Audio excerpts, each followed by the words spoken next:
Test 1 2, test 1 2.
Committee members, staff, and the public are attending remotely via Zoom as well as on site.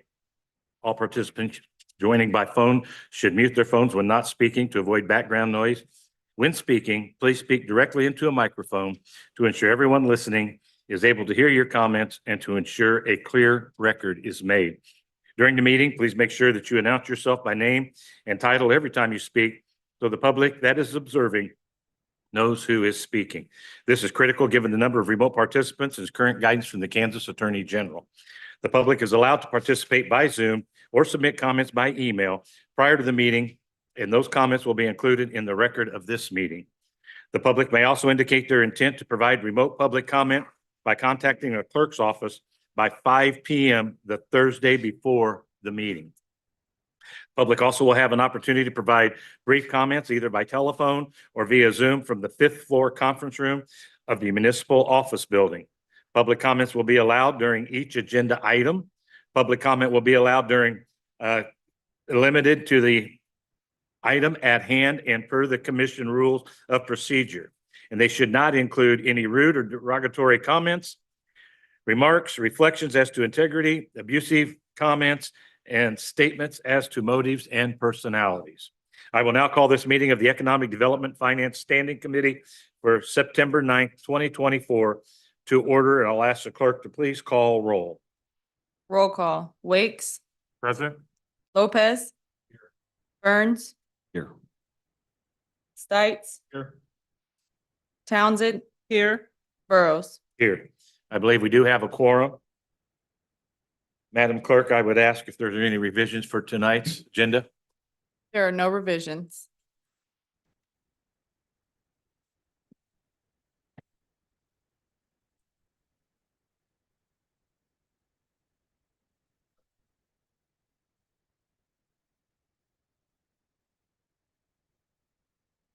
Yeah, he's not online and he's not present, so That is we still correct. have a He is quorum. not online. I have him marked down as absent. okay, yeah, we still have a quorum. And should he join us later, he may be running late. Committee, I do want to welcome Mr. Wakes from the BPU board. Thank you, Mr. Wakes, for being here. We have 5 items tonight, 1 for information only, 4 action items. So our first order of business is approval of the minutes from our May 8th and June 5th, 2023 meetings. Is there a motion for approval?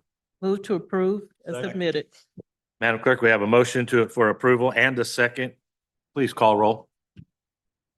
Roll call. Wakes. Aye. Lopez. Aye. Stites.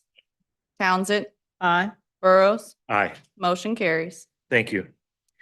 First item out of our agenda is a presentation of the second quarter 2024 investment report for the period April 1st, 2024 through June 2024. And I'll recognize our staff member, Andrea Vineyard, from the Treasurer's Office for the representation and remarks this evening.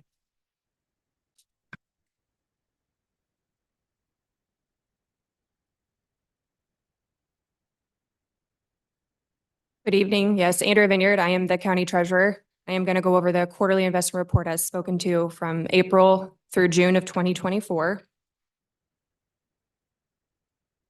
Some things I wanted to point out, the average yield, which is going to be the 3.53. That was for this quarter, along with the weighted days to maturity sitting at 123. It did go down slightly from the quarter prior, quarter 1. We did have a few 2-year maturities mature, so that does lower that maturity a little bit. Overall portfolio at the end of the quarter was about 349 million, split between 69% cash and 31% invested. And then you can kind of see on the bottom left area in the chart, most of the portfolio is sitting in maturities around the 1-year mark, just because of how high the rates were short term throughout the last few years we've been investing. Like I said before, the average yield was 3.53, which did go up from quarter 1, 2024, which was sitting at 3.47. And we are still maintaining the benchmark of being below the T-bill rate, which was at 4.51, which is great. I always like to point out kind of where the interest sits total for the year so far. It's about 7.3 million with about 4.9 just in quarter 2. Still slated to have the highest interest earned for the last 7 years I've been presenting to you all. So that's slated to be continuing to grow as we keep doing investments. And then the total compliance and benchmarks, we met all the marks that we needed to as far as the policies concerned around maturity, diversification and by institution and all the different thresholds we have there.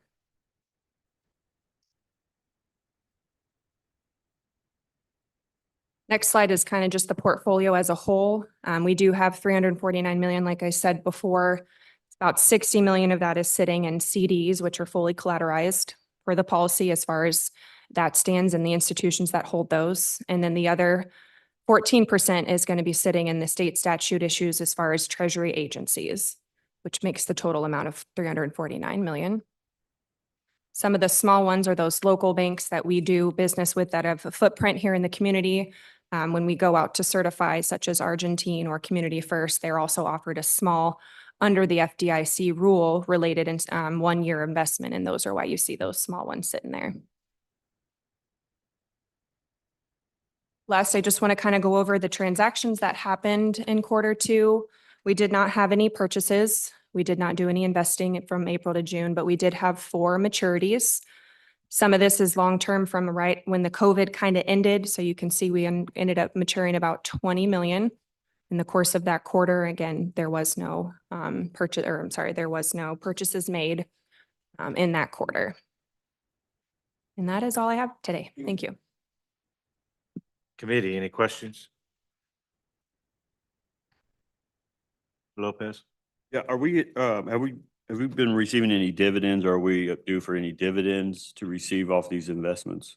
Yeah, we receive most of our dividends interest earned quarterly based on how we set up our investments. So they come in each quarter as well. And that's what I've represented as the interest earned. That would be our. So our dividend is right at 20 million on second quarter? Can you point me where you're seeing the? No, I'm just asking. Oh, that's the amount of money that we had sitting aside for purchase that has come back in. So what kind of dividends we received so far this year? Commissioner, are you referring to dividends or It's, I'm calling them in dividends, but just from our interest to our, I'm looking for the right word. I just call it dividends, just from. So like the revenue we're receiving or the money we're Yeah, earning on our that's revenue investments, that's received. the 7 million we've got so far this year with the 4.2 coming in just for Q2. Third page of the document that you should have on the black area, it says 7.3 for 2024 with a 4.9 million for just Q2. Okay. All right, thank you. great quarter? Oh, I'm sorry, Commissioner Townsend. No, that's good. That's good news. Good evening. Ms. Vineyard, when was the last time that we reached out to Liberty Bank? I'm looking at, the smaller banks and some of the larger ones to see if they were interested in participating in the program. Yes, Andrew Vineyard County Treasurer. I reached out to 21 financial institutions just last month, including Liberty Bank. They did not respond to my request, but I have reached out to them. Annually, I go through that process. And I've got some new contacts with them, and I plan when a deputy is hired to go out and meet all these banks in person as well to try to entice them to join that list. Okay, I think I'll be making a call too, since Please do. one of the banks. Yeah, I do may have the wrong business with. contact or Okay. Do you recall if the contact was local or in New Orleans? it was in New Orleans, I believe. I Mhm. don't have a local footprint right now. Okay, okay. Well, I'll get one to you then. Thank you. Thank you.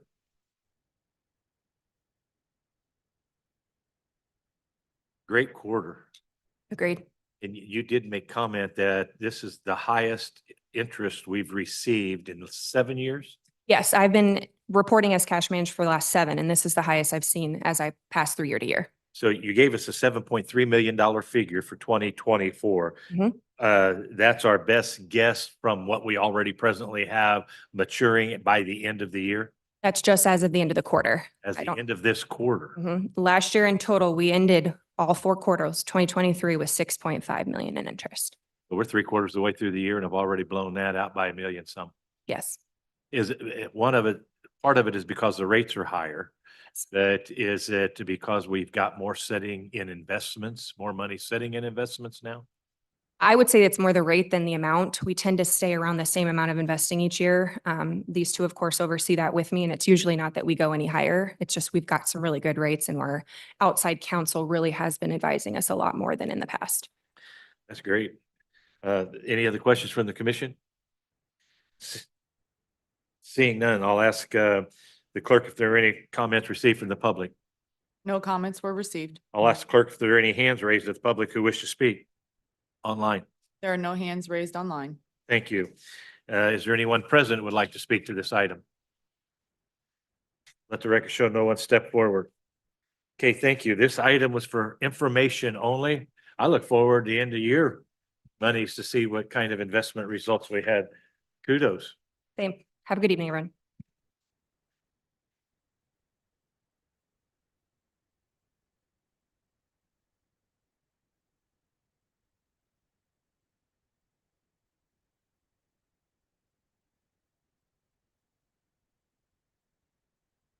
Committee, that takes us to item number 2. It's the first action item on the agenda this evening.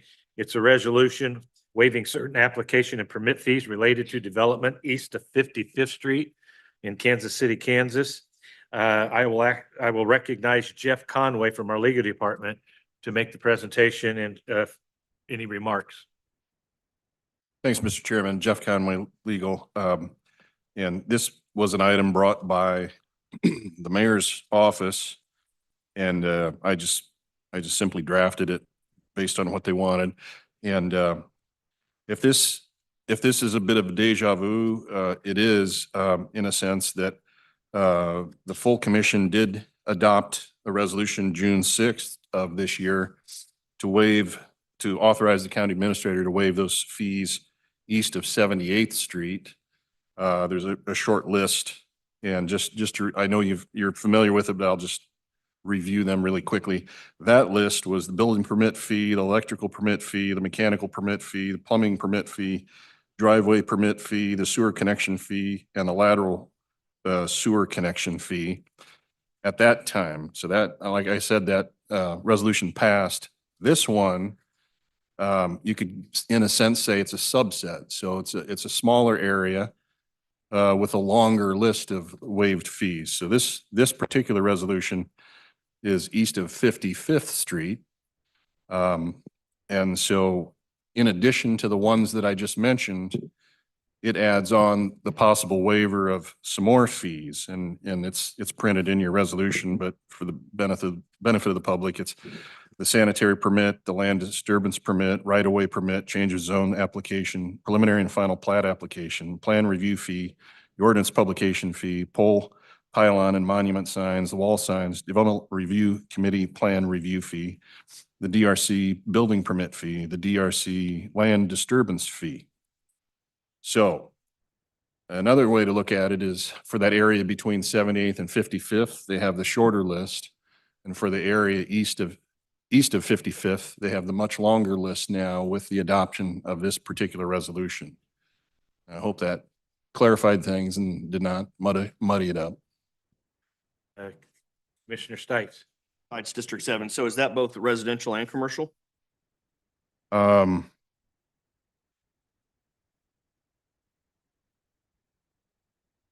It's the way it was phrased. I think I tracked the other language. It was for residences and development projects. So depending on where the commercial falls in there, if it's commercial as a development project, it could fit in there. This gives the county administrator the ability to waive the fees. It doesn't guarantee anything. It provides the opportunity.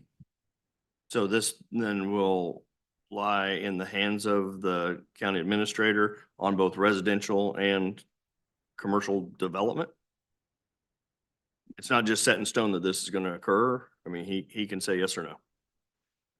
I haven't talked to the county administrator's office about exactly how they want to implement the resolution should it pass, but this is the language that was chosen for the previous one. I tried to track it for this one, and I think that's I'm thinking if the commercial enterprise is a development project, that's probably going to fit in nicely. If it's somewhere in between, I don't know exactly where the latitude would be.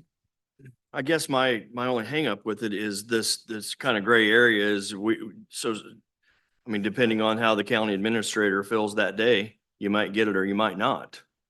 Versus, it being either a all yes or all no. I mean, I would rather see it, this is the rule. This is what we got, and it needs to be, all commercial. If we're truly trying to make a concerted effort to do development east of or east of 55th Street, then let's just waive it. Let's just waive the commercial and the residential and let's get moving and not have another level of, we don't know for sure if we're gonna get it or not. I'll let others comment. And Mr. Chairman, I'd be happy to try to put that language in there that would clarify that. It's pretty easy language to put in. And Jeff, just keep note of that because I think there's going to be a few more questions regarding, I'd like clarification if this involves commercial and residential. My understanding in most of the discussion, it was residential due to land bank properties and reinvestment in some of our neighborhoods. I don't remember a long lengthy discussion in reference to commercial, but I'd like to ensure that if we're going to advance this, that we not only address Commissioner Stites' question, but we differentiate if we're going to pick and choose winners on commercial, depending on size or location.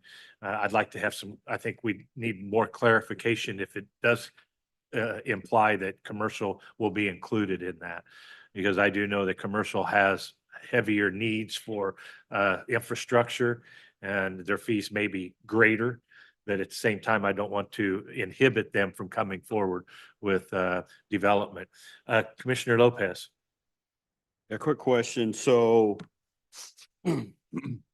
like sanitary permit, well, all of them, especially what's kind of concerning to me is the land disturbance permit or fees and whatnot. That's a state deal too. Could that put us in a spot? And then these permits are put in play for a reason. We hire Bust Out Bob because he come in on a low bid and he doesn't need a sanitary permit. How do we know he's not going to screw something up and going to cost us dearly down the road? Still being subject to inspections. Fees. Or you have right fees, but this says permit. So this would be the waiver of the fee. Yeah. And it'd be on the local level. I'm not sure what's required on the state level, but we don't have the authority to waive those fees. It'd just be the local fee. Right, but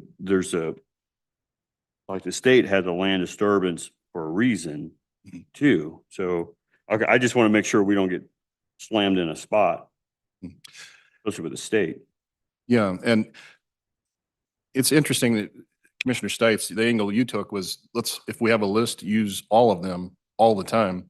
And the language was kind of written up in the sense of maximum flexibility. So I think the idea was to give the county administrator the ability to pick and choose, whatever case by case, whatever, especially for economic development projects. I think the intent probably is let's waive most of them, if not all of them, all the time. But I couldn't speak to that. I'm sorry. I just did the language. If I heard correctly, the discretionary aspect of it is your concern. Or is that correct, Commissioner Stites? Sorry, Stites, District 7. Yeah, I mean, I'm not saying that our county administrator would do that, but I mean, if you leave that gray area where people can have discretion, why did my buddy get this and then this development didn't? And I just don't, I think that creates confusion. And I think if we're going to do it, you do it, and it's cut and dried and it's clear. Now, as far as the I'm not sure what Commissioner Lopez name, he called him Buckshot Bob or whoever, but that person would still get, if they got the fee would be waived, they're still subject to all inspections and approvals at the end of the day. If they didn't perform their work properly, we would have to hold them accountable and make sure that it's, any life safety and all the things that go along with that. So, yeah, so to answer your question, yes, I think that, I just don't like the ambiguity on it. Thank you. Mr. Housing? Yeah, Alan Howe, Assistant Administrator, and I notice here, and apologize for that, there's not a fiscal note kind of attached to this. And perhaps that's something that Shelley and I, Dr. Knieven could bring back to this group would be, what is the fiscal impact of waiving these fees on commercial and residential in total, so that you all would have that information to be able to look at that and say, because otherwise, all this cost is borne out of the city general fund. These are city activities. And so that's where these departments are funded from. So that just might be an additional piece of information that would be useful to the committee as they consider this. Can you see my notes from there? That's a great comment, because that's where I was going next. Thank you. And that we should know what the fiscal impact would be by waiving these fees. I would hope that we would get the interest that forces us to go back and look at tightening them up, because we're having so much growth due to this new policy position. But even if it's a projected fiscal impact, we should know that. And I think we can go back and look at, maybe a 10-year timeframe to kind of find a happy median in between. Any other questions from the committee? Commissioner Townsend? Thank you. I don't know so much a question or comment. I know that one of the benefits expected to be derived from these resolutions, the one already passed, is to spur development, commercial and residential, particularly residential, east of those boundaries. But I understand what Commissioner is saying here about the ambiguity. If we're going to look at that, and we've already passed a resolution, I would ask that we also take a look at the language in that so that they are the same. If there's going to be a language change having to do with perceived ambiguity, we might want to take another look at that as well. That was the one already passed. And that makes the question, Jeff, on the one from 72nd Street that's already passed full commission. What was the number of years on it? I seem to think that was indefinite, or it was a minimum of 10. I can't remember. Mr. Chairman, I think that previous past one was 5 years, and this one is It's 5 years. Okay, good. Thank you. That's I'd what I light was 'em up. hoping. One other thing, if there's no other questions, I'm looking at the section 1, the very last part of that paragraph, where it says for a period of 5 years after the effective date of this resolution. We might want to, once the fiscal note is established, we may want to put language in there, or upon action by the commission. Because if we get into year 3, 3.5, and find out that it has a tremendous fiscal impact, that we can come back and change that. I know we can change that, but this makes it sound like it's going to be there for 5 years no matter what. And we are a governing body, and we should have the opportunity to rescind this program if it's as successful as we hope it'll be. But that's just for consideration, Jeff. Committee, any comments in reference to that? Yes, Commissioner Townsend? Thank you. You kind of lost me with that one. If it's successful, why would we want to rescind it again with the objective, as I understand it, to spur development in a certain section of the city that's been underdeveloped for a long time? Well, if the fiscal impact, I'm only thinking of the fiscal impact. If the fiscal impact comes back and it gets up to the point where we're looking at hundreds of thousands of dollars over a 2 or 3 year period that we're foregoing, it may give us a chance to at least analyze it. I mean, we don't have to. It's just kind of like a sunset clause that that if we choose to find that this piece of policy is not has already met what we hoped it would meet. Let's say all the land bank lots get full and we have no more space to develop. This still stays on the books, and we may not want to move it forward for the next 2 years. That's all. I mean, it's not saying we will do it, but at the consideration of the commission. And that's just point of clarification. That's all. Mr. Chairman, I would like to point out that this is not putting it into code. So this is just a resolution. And, you know, next meeting, if you choose to rescind it, we could have a resolution that rescinds it. So Gotcha. Okay. it could happen that easily. Okay, thank you. So any other discussion? Commissioner Stice, would you like the discretionary language eliminated in this resolution? You'll go from discretion to shall? That's correct. Do we need to make a motion on that, Jeff, or is there just consensus to bring the new resolution forward to the full commission?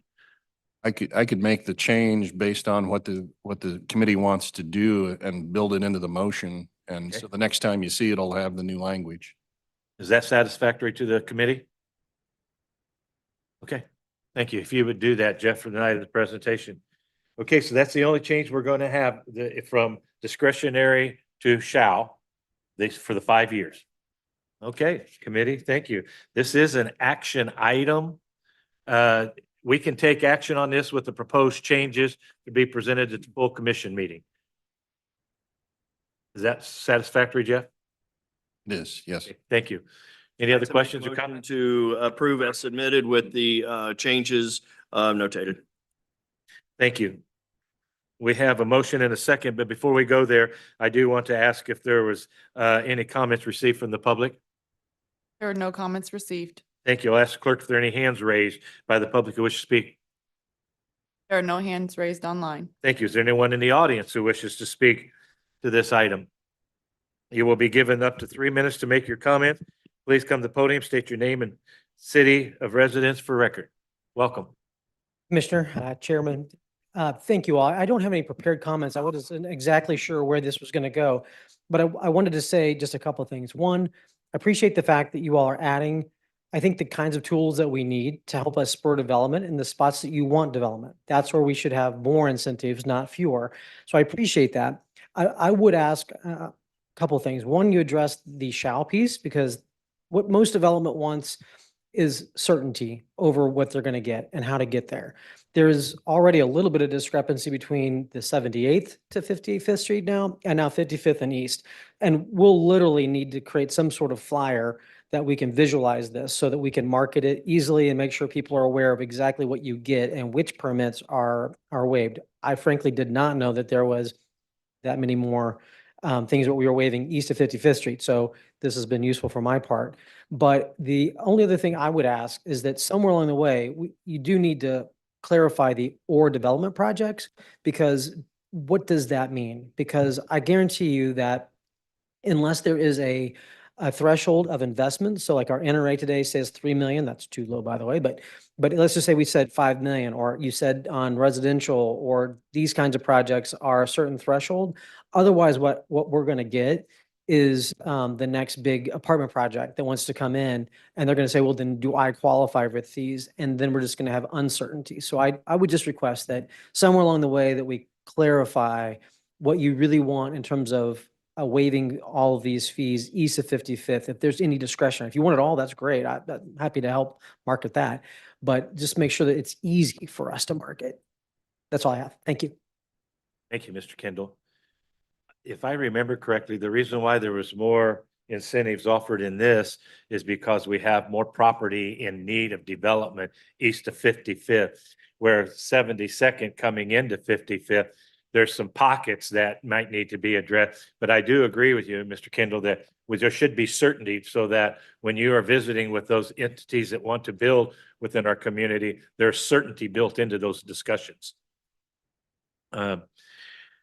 So my question is, I don't want to present to the full body a resolution that has a few questions to it. Should we hold this over and revisit it again next month? Are there any other amendments or any other concerns or questions regarding this resolution? Commissioner Townsend. Thank you, Mr. Chairman. Townsend, District 1. I think it would be appropriate to send this back for the discussion we've got going on now about certainty, commercial, not commercial. And again, I would like to see a review of the language with the previously adopt a resolution to see that it would be like what we're saying here. Is that commercial, is it residential? Maybe that's already stated. I know that's 5 years. And is it shall or not? Is there some ambiguity there so we can address both and they are alike? Thank you. The resolution before us is our work product tonight. Right? Can we have a copy of the former resolution that was passed to see where they line up? As I stated, I don't think you'll see all of these foregone fees on the other one because we wanted to extensively incentivize east of 55th. Mhm. So, but ambiguity, if there's ambiguity there, we may want to visit it simultaneously. Mr. Chairman, yeah, the previous, actually, this resolution is very similar to the previous one. It uses the same language because I didn't want to have any people saying, well, this one says this one and this one says this. And so Mhm. it tracks very, very closely. So, I think if the intent is to merge these together, we can do that. So that there's just a single policy for all of that. We can do that, or I can try to get it so that both of them work together. We can do that too. Mhm. By putting them all in one resolution, would we find it a little more confusing when you looked at the list of items that would be on display or could be utilized in either the 72nd Street resolution versus the 55th? I'm not so sure we shouldn't keep them separate, but that'll be up to the body to determine whatever legal recommends. And we can bring it forward. I'm a little reluctant, committee, that we would pass this on to full commission until we have a body of written documentation that we can clearly communicate before the entire commission. Commissioner Stites. Stites, I rescind my previously stated motion. I rescind my second. Thank you. The motions have been rescinded. Is there a motion to hold this over till next month after we get guidance from council? And I think council wants guidance from us as to how he wants to move forward with this. I so move, Townsend. I so move. We hold it over. Thank you. There we have the motion in a second to hold this over till the next meeting of economic development. Council, the question about ambiguity, the discretionary versus shall, and if I remember correctly, the question you had, should you put them both in one resolution and make sure that they're uniform? I think it's important when we take this to the full commission that they realize we're talking two different geographic areas within the community with two different sets of incentives. Exactly, Mr. Chairman. And if I could ask just one question to clarify with Commissioner Stites, because I think we're really close as far as my, mind meld with you. So, do you still want to have it optional between 78th and 55th? You could pick any of those, and then the mandatory would be 55th East? Good question. If you want to think about it for a while. I think that I'd like to just think about it. I'm not 100% sure how I view that. It's 78th Street. Is that correct? The 78th Street. 78. I stand corrected. I Yeah. said 72nd, 78. Thank you. Commissioner Townsend? Yeah, thank you, Townsend. Well, if the purpose is the same to spur development, in my opinion, then it should read the same. Now, I'm not sure why it's different in certain areas, what was the purpose of making it separate 78th on versus this one that says 55th. But again, the purpose is to spur development. So I would like to see the continuity in whatever we come up with be the same. I guess my only comment might be between 78 to the 55th would be that there is more development in that area than we want to really hyper incentivize the Northeast. If they're the same, they may choose to develop in 78th, which I'm not going to say is a bad thing. But if we have an opportunity to develop 55th with additional incentives, that may be the crux of doing so. But I do understand the continuity is important Yeah. as we move forward. And I think they're different items. For instance, in the resolution that currently stands 2724, one of my constituents asked about this last week, and we talked about it today with council. On that list are sewer connections, which are not here. So there are other things that could be waived that aren't addressed here for whatever reason. So I think it's worth looking at again. So we Okay. got continuity. Okay. Jeff, you've got that? I got plenty of direction. Yes. Okay. Any other questions or comments? Chairman. Mr. House. Just in terms of the last question, there are other incentives like the NRA that have different zones. And so to the extent that the body may want to align, and maybe this is the intent in this, to align those different zones that exist in other incentive policies so that there is at least some, I don't say consistency, but I think you understand kind of where I'm going with that. So that may be another piece of that, if that's something that the body would like staff to look at and see how those line up or don't line up. It would be best to have as many bugs and worked out of this before we advance this so that we don't have these discussions with the full commission, that we can give a concise overview as to what the resolution might be. Jeff, do you feel comfortable with the comments and direction that's been provided? What I might do is do a draft and float it to you, Mr. Chairman, and then if you want to circulate, that'd be fine. Great, thank you. Committee, we have a motion and a second to hold this over for 30 days.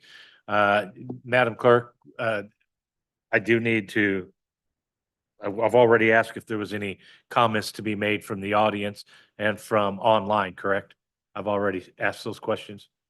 Correct. There was no comments received and no hands raised online. Right, I just wanted to make sure I'm following the process. Thank you. I would ask you, please call roll, that holding over for 30 days. All right, roll call. Wakes. Aye. Lopez. Aye. Stites. Townsend. Aye. Burrows. Aye. Motion carries. Thank you, committee. It was good work. That gives us a chance to go back and reflect on that resolution.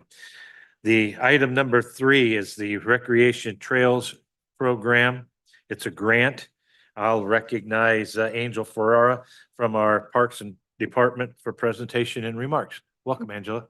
Thank you, Mr. Chairman. I'm going to turn it over to the department's fiscal officer, Matt Zayas, to walk us through this. Welcome, Matt. Thank you. Matthew Zayas, Fiscal Officer, Parks and Recreation Department. So in November 2023, Parks and Recreation staff applied for a grant offered through the Kansas Department of Wildlife and Parks Recreational Trails Program to support the construction of a walking trail loop in Kensington Park. This grant is a 80-20 match, which means we would only be responsible for 20% of the project. On July 19, Parks and Recreation staff received an award letter from the Kansas Department of Wildlife and Parks awarding us the opportunity to get this grant. So the award amount is $105,680. The total project, or the total estimate for the project, is $132,100. So if accepted, staff would be on the hook for $26,420, which was identified in this year's budget prior to applying for the grant. With all this said, we are here tonight to seek approval in order to formally accept this grant. Great, thank you. Committee, any questions? Seeing none, I'll ask the clerk if there are any hands raised from the public. There are no hands raised online. Is there any comments received from the public? No comments were received. Is there anyone in the audience who wishes to speak to this subject? Please know that you will be given up to 3 minutes to make your comments. Please come to the podium and state your name and city of residence for the record. Welcome. There we go. Pamela Penn Hicks, Wyco. I am a resident in the area of Kensington Park and have utilized that park for many years. Currently working with Mr. Burton to provide some programming down there. We have a Halloween program coming up for the children. And that would be a wonderful addition. The community does use that park. It would add the family-friendly piece that needs to occur so people can feel safe when they're walking in the area. So I would encourage the committee to approve that and to get on to the commission. Thank you. Thank you, Ms. Hicks. Does anyone else care to speak to this item? Let the record show no one else step forward. Thank you. This is a cost avoidance because this goes into cost savings. The 26,000 is already built into the budget. So the grant will free up $105,000 for something else within parks. So thank you. That's good news. Appreciate it. Entertain a motion for approval. Vote to approve. Second. We have a motion and a second. Madam Clerk, please call roll. Roll call. Wakes. Aye. Lopez. Aye. Stites. Aye. Townsend. Aye. Burrows. Aye. Motion carries. Thank you, committee. Thank you, Angela. Thank you.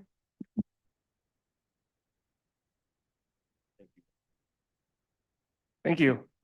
Angel, Matt, appreciate it. Thank you. Committee, that takes us to item number 4. It's an ordinance amending the powers of the county administrator regarding the lease of unified government property and economic development projects. This came forward in reference to a previous development that occurred. And if it's approval by resolution ordinance, whenever a lease of UG real property is required as material part of a private economic development project. I'll recognize again our counsel, Jeff Conway, for an overview. Thank you, Mr. Chairman. Jeff Conway, legal. That's exactly right. This came about as a result of the specific city hall place development. And there's a discussion, there's actual special meeting. Commissioner Stites had an idea towards the end of the meeting about how this could be clarified. And so I did my best to try to put it into language and add it to the list of powers and duties of the county administrator. And so basically it just adds another sentence. But while we're at it, it's really hard to put in proper punctuation by just simply underlining and strike type because people can't find it. So I did strike out a word and replace it with the same word and a comma, just to indicate that there should have been some commas in there. Section 2-103 is the powers and duties of the county administrator. And the last one, 14, probably should have been written with some commas in there to indicate that, that there's separate phrases. So I cleaned that up a little bit and then added the extra language of Commissioner Stites suggesting that it starts with an acknowledgement that there already is an existing policy with respect to the disposition of property. So it says, notwithstanding any existing policy for the sale or disposal of real property by the unified government. And then it goes to Commissioner Stites' idea. The county administrator shall, and this would be prior to the lease of any unified government property that's a material part of an economic development project involving a private developer, would notify in writing the entire Board of Commissioners and shall receive its approval by resolution or ordinance prior to executing such lease or other agreement. So I think that should address those types of situations. And that's pretty much it. Committee, any questions? Commissioner Wakes. Mr. Wakes? This does not extend his power. It restricts it, is that correct? It doesn't really restrict it. It just is more transparent. It would have to have the approval of the commission for the lease to move forward, where in the past it didn't require that approval. Is that pretty succinct, Mr. Wood? That's correct. We operated prior with the understanding that the county administrator could sign those types of agreements. And it was the wishes of the commissioners that in those types of situations, it needs to go to a vote of the commission, of the Board of Commissioners. Commissioner Stites? Yeah, Stites District 7. And Jeff, thank you. I think that clearly depicts what I was getting at, that we as the commission would have the last look at it before any of that type of action. Kind of goes back to like what we were talking about just earlier on the incentive package also, that we as the commission would have the final look before the county administrator would be able to just make those types of decisions. So I think that depicts it accurately. Thank you. Any other comments? Commissioner Townsend? Thank you, Mr. Chair. Townsend, District 1. How are we to look at the phrase in 14 that says, this last look, as Commissioner Sight said, on a lease has to involve a material part of a development? How is that being evaluated? Do we have to say that some part of the lease has a certain economic value, or don't want to get hung up on, something like that? Yeah, good question, Commissioner. I did want to say that it wouldn't be a de minimis, type of thing. It needs to be a material part of the overall deal. In the City Hall Place, it was a material part of the deal because the parking agreement that was signed Mhm. allowed them to proceed with the project. If at some point they weren't able to reach their 60 parking units or something like that, then my understanding is the deal just wasn't going to come together. Mhm. So I tried to capture that. If you have better language, I'd be happy to put something in there. Well, it's hard. We'd almost have to evaluate it just on a case-by-case basis. Certainly, as in the example you just gave, if it's an all or nothing kind of deal, if it wouldn't have gone through, that had to be a material part of that. So we're kind of documenting that right now, but I didn't know if we want to say the cost or whatever, but it seems like we'll just have to look at it on a case-by-case basis. Thank you. Dr. Knieven? Shelley Knieven, Chief Financial Officer. An example where you might have a lease would be a temporary construction easement, which would technically be using some UG ground, but for a temporary as opposed to a longer term easement. So, or lease, I guess. So just an alternative way of thinking about when would something not be material is that it's temporary. And then typically materiality is defined by a dollar value. So for an audit purposes, it's 5,000 is what's considered a material difference. But certainly could put some more specificity into the resolution if there's a desire to do that. Those are just a couple of things that came to mind. Committee, any other questions? Seeing none, Madam Clerk, I'll ask, were there any comments received from the public? There were no comments received. I'll ask if there are any hands raised by the public who wish to speak. There are no hands online. Thank you. Is there anyone in the audience who wishes to speak to this item? Let the record show no one stepped forward. I will now entertain a motion for approval of the resolution. Move. Quick second. We have a motion and a second for approval. Clerk, please call roll. Roll call. Wakes. Aye. Lopez. Aye. Stites. Aye. Townsend. Aye. Burrows. Aye. Motion carries. Thank you, committee. Our last item, action item for the evening, is a resolution restating authority of the Unified Board of Commissioners to set overall policy. Clarifying the intent that the determination of meaning and implementation of such policy may be made by the board. This item was previously heard by the Board of Commission on July 18th, and approval of this resolution was denied and was sent back for further discussion. I'll recognize the representative from the mayor's office for presentation and remarks.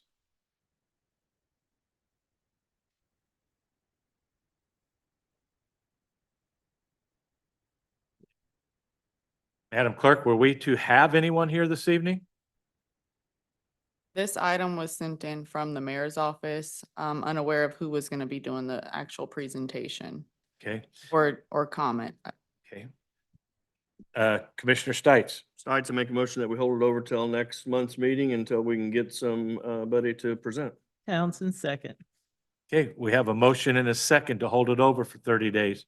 Any other questions or comments? Seeing none, Madam Clerk, please call roll. Roll call, I'm Wake, sorry, before you call roll, I need to go back through. Is there anybody in the audience who wants to speak to this issue? Let the record show no one step forward. I know we're not taking any action, but if somebody came to speak to this, I want to ensure that you got your fair opportunity to do so. Are there any hands raised from the public? there are no hands raised online. Any comments from the public? There are no comments received. Thank you. We do have a motion and a second. Clerk, please call roll. Roll call, Wakes, Aye. Lopez, Aye. Stites, Townsend, Aye. Burrows, Aye. motion carries. Thank you. Committee, that's the end of our work. I'd like to go back to the first resolution in reference to the 55th Street. We did, there was discussion about a fiscal note. I wanted to ensure that that fiscal note will also be part of it. I know we got lost there in a little bit trying to figure out, give direction to Jeff, but I wanted to ensure that that fiscal note will be part of the next presentation. Yes, Mr. Chairman, we'll work with Dr. Knieven and make sure we've got that impact identified. Great, thank you. That takes us to adjournment. I'd entertain a motion for adjournment. Townsend, second. We have a motion and a second for adjournment. Madam Clerk, please call roll. Roll call, Wakes, Aye. Lopez, Aye. Stites, Townsend, Aye. Burrows, Aye. motion carries. Thank you. We are adjourned. For those that are still here, the Neighborhood and Community Development Standing Committee will be starting shortly. Thank you for being here this evening.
All righty, everyone, we are going to get started here.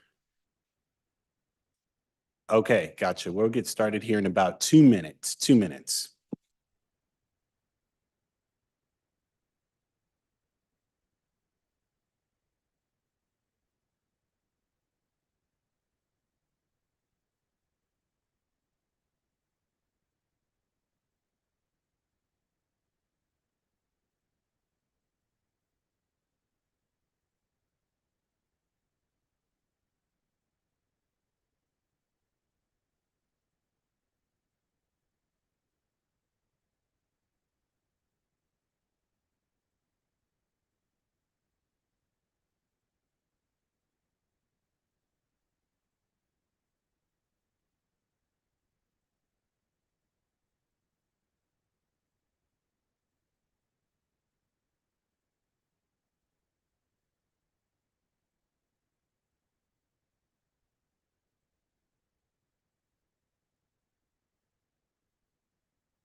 Chairman, we are ready.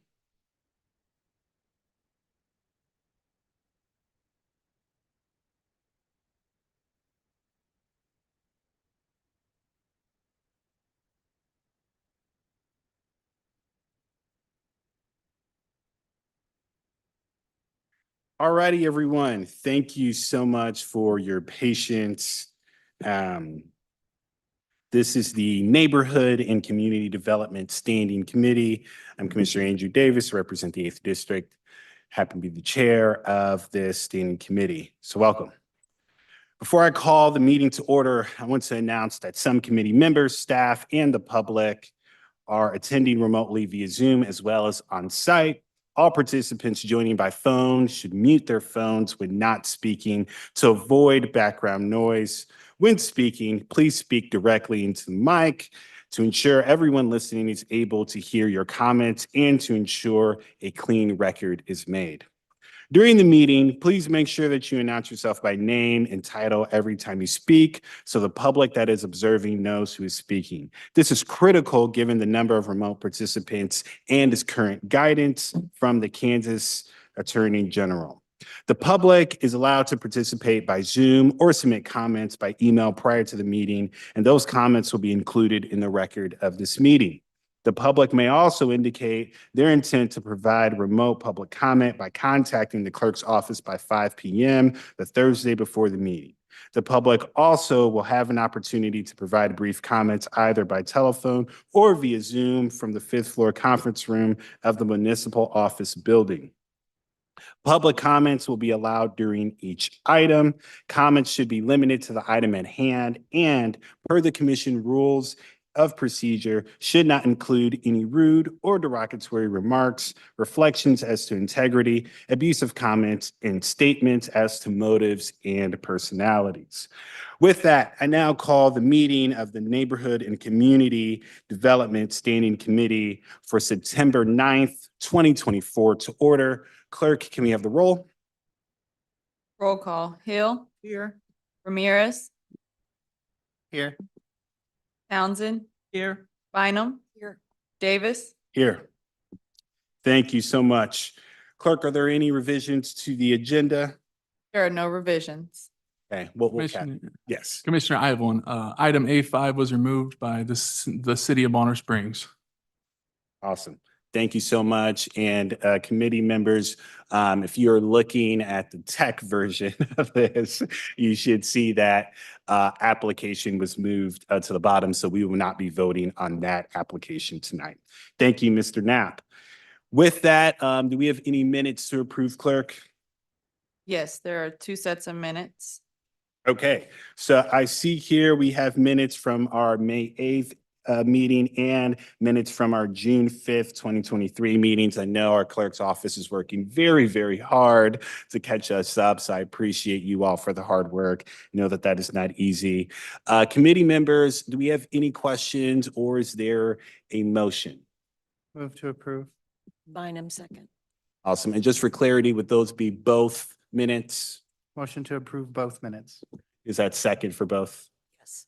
Awesome. So there is a motion and a second to approve minutes for our May 8th and June 5th, 2023 meetings.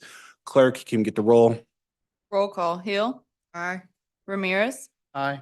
Townsend. Aye. Bynum. Aye. Davis. Aye. Motion carries. Thank you so much. With that, we get to our land bank applicant. Again, thank you all so much for being patient with us. Mr. Knapp, I'll hand it over to you to go over the applications.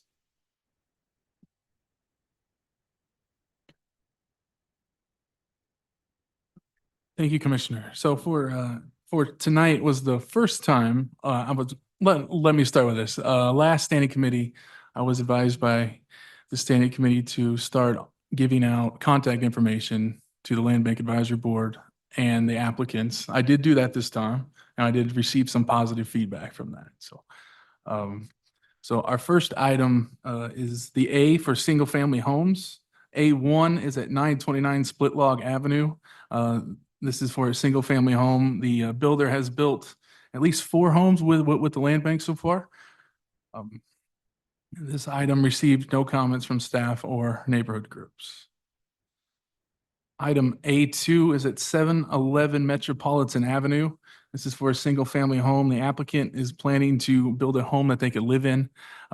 This item also didn't receive any comments from staff or the neighborhood group. The next item is A3, is at 4944 Washington Avenue. This application, you've seen this applicant before. They applied for the lot right next to it at 1220. Their plan is to build their primary residence on 1220 right next to it. They're requesting the lot next to this to build a home to start out to rent, but then if their parents needed to move in next to them, they can care for them. So it's kind of like a home that they can care for their parents. So they want to build one home on this lot for this application. This item did not receive any comments. The next one is A4 at 8708 Yecker Avenue. We have seen this one twice before, and it's been given back because this lot has potential stormwater issues. The applicant is aware of these issues, and they're going to try to make it work.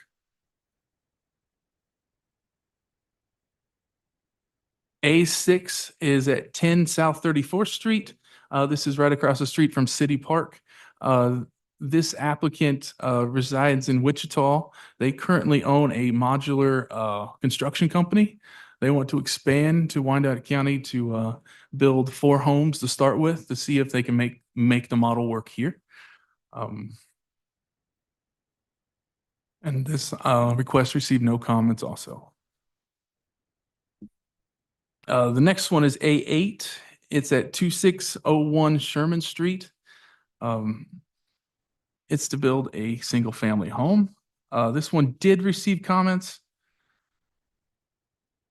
from the Oak Grove neighborhood group, just saying that usually Oak Grove requests to hold these items, but this one was, they haven't had all their questions answered yet.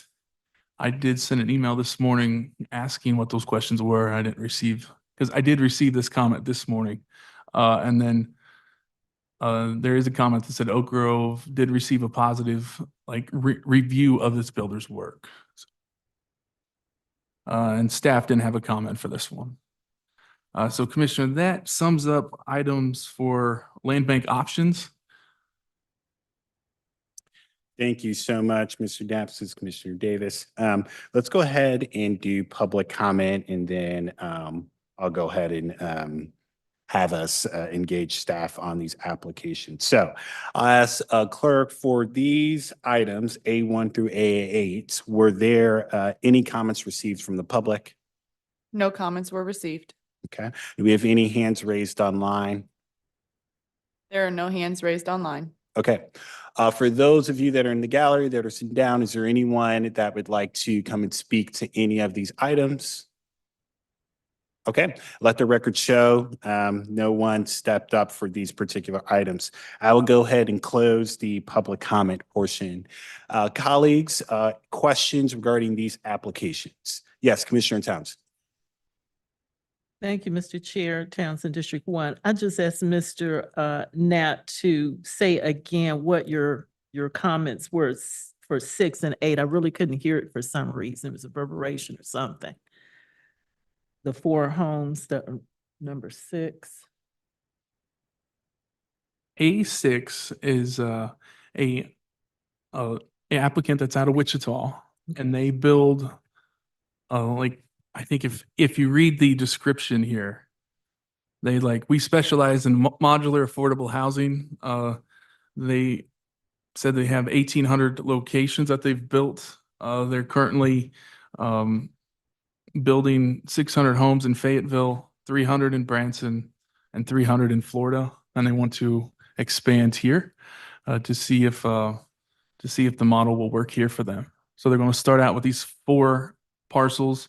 They're going to probably have to replat it to make those 4 homes fit, but that's A6. All right. You said they're domiciled out of Wichita. Have they done anything here in the Kansas City area in Wyandotte County or? They did not mention it to me. Okay. Do they intend to sell or rent these homes? Any indication?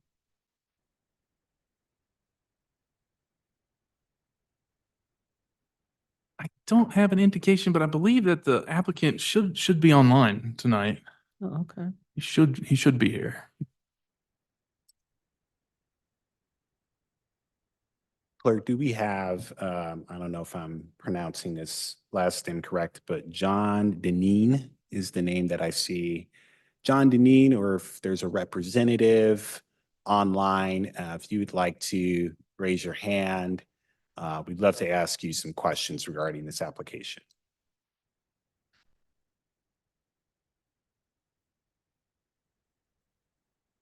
I don't see any hands raised. Okay. Okay, Commissioner. Okay, thank you. Mr. Knapp, you gave the summary of the item shown at number 8. If I could hear that again, please. The at-large support home. Yeah, so this application is to build a single-family home at 2601 Sherman Street. The applicant, there was a neighborhood comment for that, where Oak Grove neighborhood group said that they have been talking with the applicant. Mhm. And there are still a few questions left to be unanswered. Okay, I asked this morning what those questions were, and I did not get an answer for that. okay. But usually Oak Grove says they want to hold things, to hold the item over, but that is not mentioned here. And I do have to add one more note that the applicant is coming back at the next meeting with, I believe, 4 more applications on Sherman Street to build 4 more of these homes, or I'm not really sure the exact count, but they're to build more on this stretch. Okay, thank you. That's all I have, Mr. Chair. Thank you. Thank you, Commissioner. Other questions or comments regarding these applications? Okay. These are actionable items. Is there a motion? Move to approve all items as submitted. Townsend, second. All right. Clerk, can we get the roll? Roll call. Hill. Aye. Ramirez. Aye. Townsend. Aye. Bynum. Aye. Davis. Aye. Motion carries. Thank you, Mr. Knapp. These property transfers. Yes, PT1 is at 2733R North 11th Street. This is in the Parkwood Colony neighborhood. The neighborhood group did have contact with us and said that there's no neighborhood meeting till November. The representative, John, could not talk for the whole neighborhood group, but he does have his personal support for it. But this lot is an unbuildable lot. There's no access to it. The next PT2 is at 645 Ridgeview Avenue. This is 64 and 641 is requesting this because their septic tank in 641 is failing, and they need this yard to build a new septic tank. We do have a letter of support from the neighborhood group for this application. Commissioner, that sums up my items. Thank you. Before we get to questions, I just want to go ahead and get our public a chance. So, Clerk, were there any comments received for these 2 items? No comments were received. Any hands raised online? There are no hands raised online. Okay. For folks that are here in person in the gallery, would anybody like to speak to these 2 items on screen? Yes, please do come forward. Yeah, so you'll have 3 minutes to make your comments. Please state your name and city of residence for the record. Comments should be limited to the item in hand per the commission rules of procedure. Please proceed. Hi, yes, my name is Tamika Louie. I'm from the Wyandotte, Kansas City area. I live in the Parkwood community. So I take care of 2731, which is the adjacent lot. And I'm requesting the 2733. We've taken care of it for about 5 years, going on 6 years now. So just saved you guys a lot of money in the maintenance and taking care of that lot. But also it has improved the community. We plan on building a pool as well as a pergola and then building up the fence. There are some feral cats, wild raccoons, dogs that we also, are trying to make sure that aren't damaging the rest of the property or are getting in this lot and tearing it up. So again, I just wish that you guys would motion to approve that yard extension. Thank you. Thank you, Ms. Louie. Are there any other folks in the gallery that want to provide public comment for either of these items? Okay, let the record show no one else has stepped forward. I'll go ahead and close the public comment portion. Commissioners, questions? Commissioner Bynum, I think I saw your hand, and then Commissioner Townsend. Thank you. I'm confused about item 1, especially from the comments we just heard from the applicant. So 2731 is owned by the applicant and is your primary residence?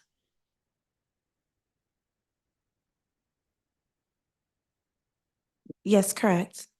And so Judd, 2733 is on the map in 2 places. 2733, is there a structure, a house on 2733? This is 2733R. Correct. So it's like the rear right? And I don't know why that's two parcels, but is there a house on 2733? Yes, I believe so. So this is an adjacent property owner. That would be a true statement. I mean, their property lines do touch this property. They do have it. I did bring this question up to them. I said, you are asking for a property that's right behind another one. And they said they've already had it fenced in. It's already fenced in and they've been maintaining it for 6 years. Okay. I brought this up with staff and they didn't have an issue with it. Okay, so question to legal would be if at some point we wanted vehicle access to 2733R, what would have to transpire? If I live at 2731 and I want to be able to drive my car on a properly paved surface to 2733R, what must I do at that point? Pave it? And that's it? Or are we gonna need, It depends on if there's any access to it right now. I mean, I can't see the map well enough to see if there's an alley back there or if they could connect their driveway to it. If they wanted to connect their driveway to it, they would have to pay for all of that. Could I provide some insight? Awesome. Please do. Behind the house or behind the lot, there is no alley. It's just another yard. And then beside, on 2733, they do have a driveway that comes up, but they have a garage that is blocking their access to 2733R. And it has been closed off for over 5 years. okay, and that 2733 is not owned by you though, right? No, correct. So if you wanted to, let's say they wanted to use some portion of 2733, wouldn't we need some agreement between the two property owners? No, not, it's a private land thing. So 2733 has no right to 2733R over the applicant. So if, I guess, for the future, if 2731, the applicant wanted to drive to 2733R on a paved surface, their best bet would be to entirely stay on property they own. Correct. And it is currently connected and we would drive through our yard to get to that lot. Okay. Thank you, Commissioner. Ms. Louis, you might want to just stay up here just in case there are some other questions, save you the trip. Commissioner Townsend. Well, I think I can see this. I'm glad it's highlighted. So the request is for the gray highlighted area, correct? This is 2733. Okay, that's the request. And right below it is Ms. Louie's home. Okay. And you stated that you have been taking care of 2731 for a while? 2730 or 2733R along with 2731. I'm sorry, 2733R is the gray highlighted. That's your Yes. application. Correct. And we've Okay. been taking care of that for 5 years, going on 6 in February. Okay, well, I appreciate you doing that. And I am not one for critters, so God bless you for whatever's back there. So I appreciate that. Did you say that you were putting a pool there? Yes, ma'am. Okay, you'll see me next summer. You're more than welcome. Thank you, though, for what you've done in upkeep. Thank you. Yes, thank you, Ms. Louis, for taking care of our community. Any other questions for the applicant or just questions in general? Okay, well, Ms. Louis, you can now rest your legs. If there are no other questions or comments, committee, go ahead and seek some action on both PT1 and PT2. Is there a motion? Move to Moved. approve all items as submitted. Sorry. Second. All right, there is a motion by Commissioner Ramirez and a second by Commissioner Townsend to approve both PT1 and PT2. Clerk, can we have the roll? Roll call. Hill. Aye. Ramirez. Aye. Townsend. Aye. Bynum. Aye. Davis. Aye. Motion carries. Awesome. Thank you. Thank you so much. Okay, well, for our land bank applicants, you all are good to go. Thank you so much for your patience and for, your interest in our community. Okay, So, committee, this leaves us to the ongoing saga of the land bank policy draft in that process. So, if you all recall, our last meeting was July 29th, which seems forever ago. There was a variety of questions that came up regarding particularly three things.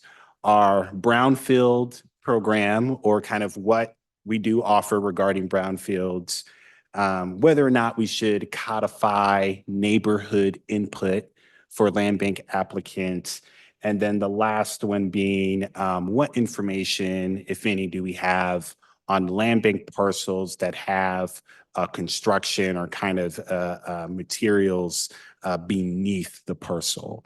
And so I've been working very hard with our staff. Well, I've not really done too much. Our staff has been working very, very hard to track down this information and make sure that it is available to the public first, and then of course to you all.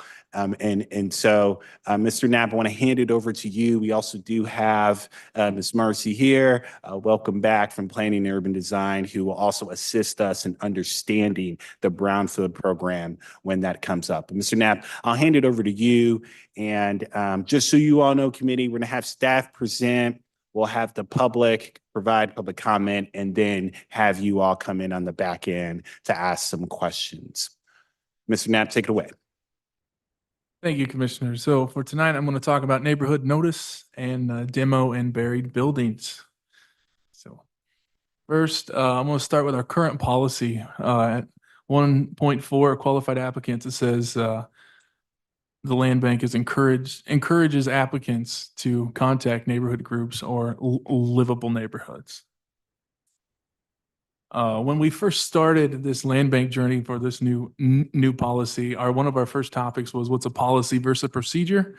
And a policy is a high level guidance. An example of that would be what's in our current policy of 1.2B in guiding principles. This says to engage with neighborhoods. That's pretty much all the context it gives us. And then a procedure is specific steps. So next, I'm going to go through the specific steps that I do to notify neighborhoods. First one is give notice. So when I make up the application that we just seen, I send it out to the Land Bank Advisory Board through a meeting request. So there's a time that they could come to a Zoom meeting with me. I send it out to neighborhood groups. I did provide a map of our active neighborhood groups, and you see there's a lot of holes in there. So if a project falls within one of those polygons, they get an email from me telling them that there's a project within your boundaries.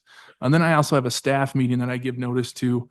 My staff meetings between like legal, public works, neighborhood resource center, and planning, and they basically just tell me all the things that the applicant will need to get approved to build.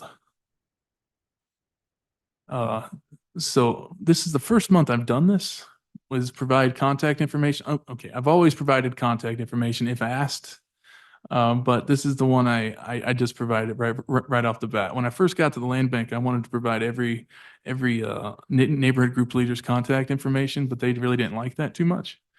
And so I kind of didn't provide contact information.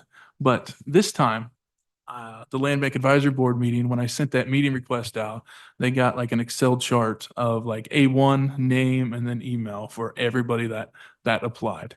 And then neighborhood groups got an email only if the project was within their boundaries, and it gave the contact information. And then the applicant got the email that's up on the screen. And I did put in there, we encourage that all applicants reach out to local neighborhood groups to gather additional insights. And then I provide the neighborhood group name and their email address. And then I provide comments. And the ways I get comments back is an online survey. My online survey has been up for 2 years now, and we've had 320 comments received. That's definitely been one of the most popular ways to get the comments. Then the Land Bank Advisory Board meeting that I have, email and phone are the way I get them. And then what I do with those comments is I put them in that land bank application that we just seen. So that is notice. That's all the procedures that I go through to give notice. So now for the buried buildings, a little history. If a demo happened before 1999, there's a high chance that the building is still buried underneath the dirt that's there. If it's after 1999, that's when the city changed their rules to say you stop burying the building and haul it off. The request was, what land bank data do I have? Basically, I have 3,220 with no demo data on them. I don't know when they were built, when they were demoed. I don't even know if a house was ever on those properties. What I do with that is I go to our dot maps and look at the aerials. Our aerials only go back to like 97. I do go to historic aerials. I do use like an online resource that goes back to like 1960. So I kind of type in the address and look and see if there was a house ever there. I do have 1,700 of them with the demo date, and then 383 of them have a demo date less than 1999. And whenever I see one of those, I definitely tell the applicant that there is a high probability a home is buried under there. Talking to the NRC for tonight, they told me that doesn't make the lot unbuildable. It just means that they have to do like a soil compaction test to make sure if they build a house, it's not going to collapse. But when I first got to the land bank, I wanted to remove the uncertainty of building on land bank lots because we had all this data inside the city, but we weren't sharing it. So I had meetings with contractors and asked them, what data do you need from us to help you build homes and make decisions? So that's why I built this our public facing land bank application. It basically searches through floodplains, if it's undermined, if it's on a steep hill. I give the demo year, and then I give the sewer location in depth. This is an application from tonight. You see, I got the demo year of 2016. It's not on a hill, it's not undermined, and it's not in a floodplain. And then the sewer lines are on this map too. So that's a summary of what the two questions I had was buried buildings and neighborhood notice. If you have any questions for me, or I hand it over to Alyssa. Yes, actually, that was quite a bit of information. So we're going to kind of put a stop here, kind of let the public do that. And then colleagues, I know that your current physical presentation is not what was there. I apologize. There are some last minute changes that I wanted to make to Mr. Knapp's presentation. So that's why you all don't have the most up to date. And so my apologies. I'm trying to get this an email out so you all are able to have access. So that is my fault. Let's go ahead and do public comment, and it'll just be for these two portions. For the neighborhood notification portion, and then for the demo response that we have for the land bank. Clerk, did we receive any comments for those two items? There were no comments received. Okay. Are there any hands raised online? There are no hands raised online at the moment. Okay. For the folks that are here in the room, there will be a chance for public comment on the other items, including the Brownfield program. But just for these two items, would anybody here in the gallery like to speak to them? Yes, please do come forward. Okay, we have two. Awesome. Yep. So your name and city of residence, you'll have 3 minutes. Thank you. Just really a quick question, Mr. Knapp. On the properties that are notified to the neighborhood groups, does the ordinance that any development within 200? Ma'am, can you please state your name and residency? Pamela Penn Hicks, Wyandotte County. Okay. Make an exception for some people, I see. Okay. So the question I have is that there's an ordinance, I know, that you have to notify surrounding neighbors of any development or changes in the area. Does that also apply when you are dealing with the land bank properties as well? I can answer that. This is Wendy Green with Legal. It does not apply to these applications. It only applies if someone who is acquiring a land bank property, then goes through an item that also has to go through planning commission. Then they would also be required to follow any of the ordinances as far as that property is concerned.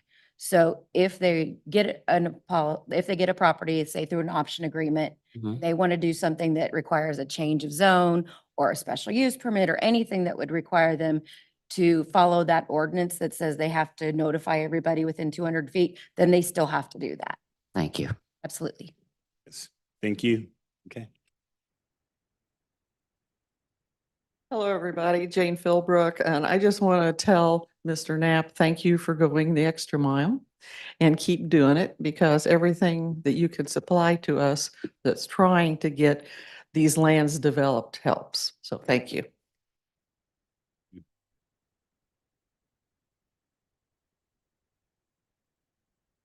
Good evening, Elnora Jefferson, Kansas City, Kansas. And I have a question on the notice. Judd and I have done work for quite a bit. It is not it's not a requirement, as we know, and I'll be speaking to that later. But in the later presentation that I'll be making, where the ask is that it is that way. And one particular reason, one particular justification for that, I guess, is because we have a lady here who's the president of a large neighborhood area that has approximately 671 property owners. And in that, the application, a land bank application, could be anywhere except in a hold area that takes out about 300 of those properties. So understanding that there's not a statute or anything to require that notice, the question then comes is, do those property owners, do they have a right to know? I've not researched the statute to understand why the legislature required that, but that's the issue. That's the question I have. As if that rationale exists there, then I would think that we would want to consider, or it'd be considered, that that we look at that 200-foot area. Thank you very much. Thank you, Ms. Jefferson, and that is something that we're going to discuss here. Anyone else in the gallery? Okay. I'll go ahead and close the public comment portion. Committee. For these two items, again, they were mentioned in our last meeting in July, and so wanted to provide you all with some information. There is an ask here regarding the policy draft. And as it is written right now, and legal, correct me if I'm mistaken, but we do not mandate any notification of the neighborhood from the applicant or from UG staff. Is that correct? That's correct. Okay. And so although the stuff that Mr. Knapp has been doing has been great, it has not been, there's discretion, right? There could be another land bank manager that comes in and says, oh, whatever, or Mr. Knapp could be like, hey, you know what? This is kind of extra work. You're not requiring me to do that. He's not obviously doing that now, but the real question is, do we want to mandate it or not? I will say for this policy, my hope is to get a vote on September 30th, which is our next meeting, so that we can finally kind of move forward for this. But I'll leave it to you all, colleagues, to provide some insight there. Any questions? Yes, Commissioner Bynum. Thank you, Bynum at large one. Judd, could we put the presentation back up with your couple of slides? Because I thought I saw a 1.4. Is that what I saw?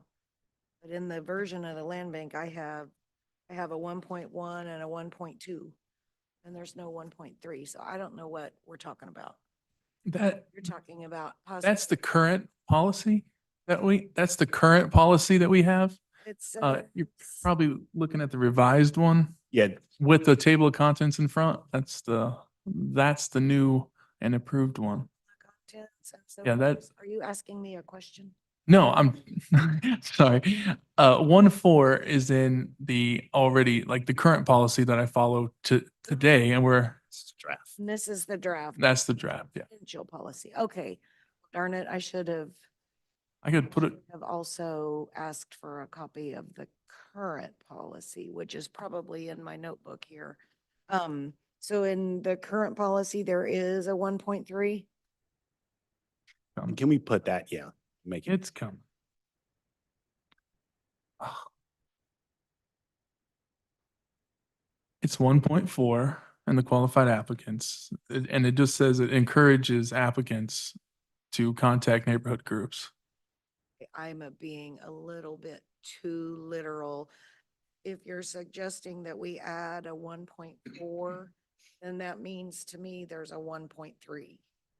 Oh, no. So Commissioner, this is the current land bank policy as it stands right now. So there's a 1.3, there's a 1.2. I'm so sorry. This is the current policy. What we have before us is the draft. Right? So it does not mean, there is no 1.3 or 1.4. It only goes to 1.2. And the question for us tonight regarding 1.4 is, should we codify this? In the new Instead policy. of say encourage, we would say shall. Yes, and we could include that in the new policy. Yes. My apologies for the confusion. All right, so I mean, I would not say this, I would say shall contact the president of the neighborhood group if it so pertains. Not every land bank parcel is sitting in the boundaries of a neighborhood group, but a lot of them are. So. Yeah. Okay. Absolutely. Okay. Yes. Oh, I'm sorry. Yep. Commissioner Ramirez and then Commissioner Hill. Thank you, Mr. Chair. I would agree with what Commissioner Bynum said.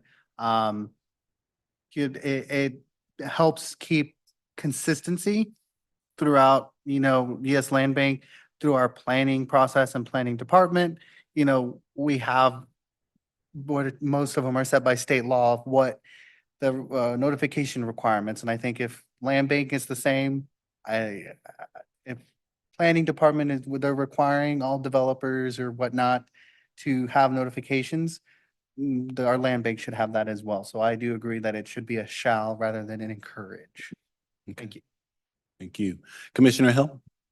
Thank you, Mr. Chair. I too am in agreement. I feel like the neighborhood needs to know who's coming who's coming and building in their neighborhood. And so I would agree with the shall. Thank you. Awesome. Awesome. Yes, Commissioner Towns. Thank you. Thank you, Mr. Knapp, for all the hard work you've put in. I have a question about the presentation you showed. We do not have a copy of that. Right. Okay. So I'm going to have to go back and look at this to fully appreciate it. But one of the things I thought you said, please correct me. You have established some type of process that you can tell for each lot, if it's on a floodplain, if it's, I don't know which page that was, if you could go back. Okay, so you can identify for each lot that information. Yes, Commissioner. Okay. And from your other slide where you talked about what is lying underneath certain things, some houses you can identify that there may have been a turn-in of an old house and some you can, or, okay. But I only have 383 data points. Let's say, yes, these are demoed before 1999. Okay. All right. Just wanted to clear. Thank you. That's a lot of hard work. So people are getting, this is my take on what you presented. They're getting more information than they used to get about the land bank lots. That be accurate? Oh, yes. Okay. All right. And the only thing I would say about the shall and, all this notification, keep in mind that not everybody has a neighborhood group, or that the property is not necessarily located in an area where there is a neighborhood group. And if we're talking about consistency, then it should be consistent with that. So that's why strongly encouraging, or whatever the language is now, I think is appropriate, but I'll go back and look. The other thing is having so many land bank lots to deal with. I would not want us to do anything short-sightedly that would discourage people from coming to the area to build. And the more do this, do that, do the other, keep in mind that that could have a chilling effect on people who want to come into those land banks. So those are things on my mind, and we won't be taking a vote tonight. So all of us consider everything. Thank you. Thank you, Mr. Chair. Absolutely. Thank you. So what I'm hearing, oh, yes, ACA House. Yeah, Assistant Administrator House. Is there any sort of language that you all maybe consider in cases where a neighborhood group has gone dormant or doesn't have active officers? I mean, that they do kind of ebb and flow sometimes. And so you can end up in a situation where somebody's in sort of limbo, where there is on the map, there exists a neighborhood group, but it's not constituted currently. And then what happens, I guess? So if we're putting a shall in there, is there a little bit to maybe what Commissioner Townsend was saying, a release valve in a sense for those kind of situations? Committee? Yeah, Commissioner Bynum. One suggestion would be that we know that Livable Neighborhoods keeps the list of active registered neighborhood groups. So it could be if Livable Neighborhoods determines that an active registered neighborhood group exists, the applicant shall contact that group. You can't make an applicant contact someone that doesn't exist. So, but I think it does cover, with just guessing, I would say that covers probably 80% of the land bank lots that are available, if not more. Okay. Yes, Commissioner Hill. Mr. House, were you trying to get an answer in regards to where should the applicant go if they're wanting to build in an area that's not associated with a neighborhood group? Is that what you were asking? Or I think a scenario, because I think to Commissioner Townsend's point, if you put in shall, I mean, that is there's no wiggle room in shall. And so you can have instances where neighborhood groups, turn over, or the officers, they don't elect new officers and they just go dormant for a while. So I'm not saying it happens often, but you could end up in situations where somebody's trying to get a land bank lot and there appears to, not be a functioning neighborhood group. And so where do they go in those situations?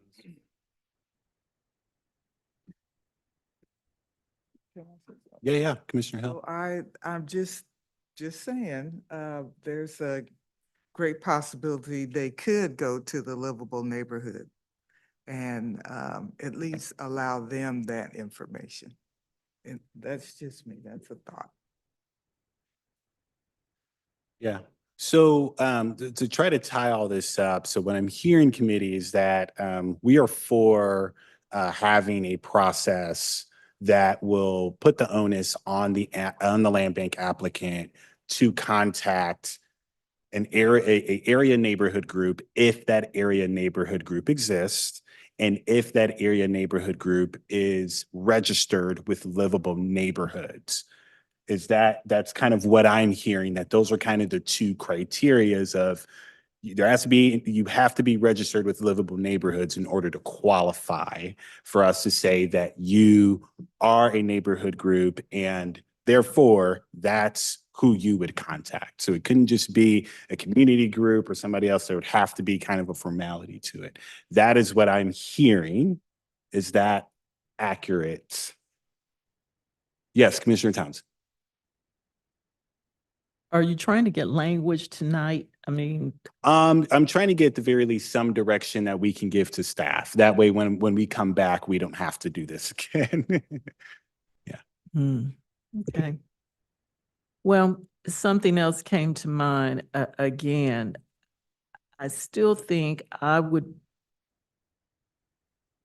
strongly advise we keep the current language, because what we don't want, we need development so badly in all of these areas.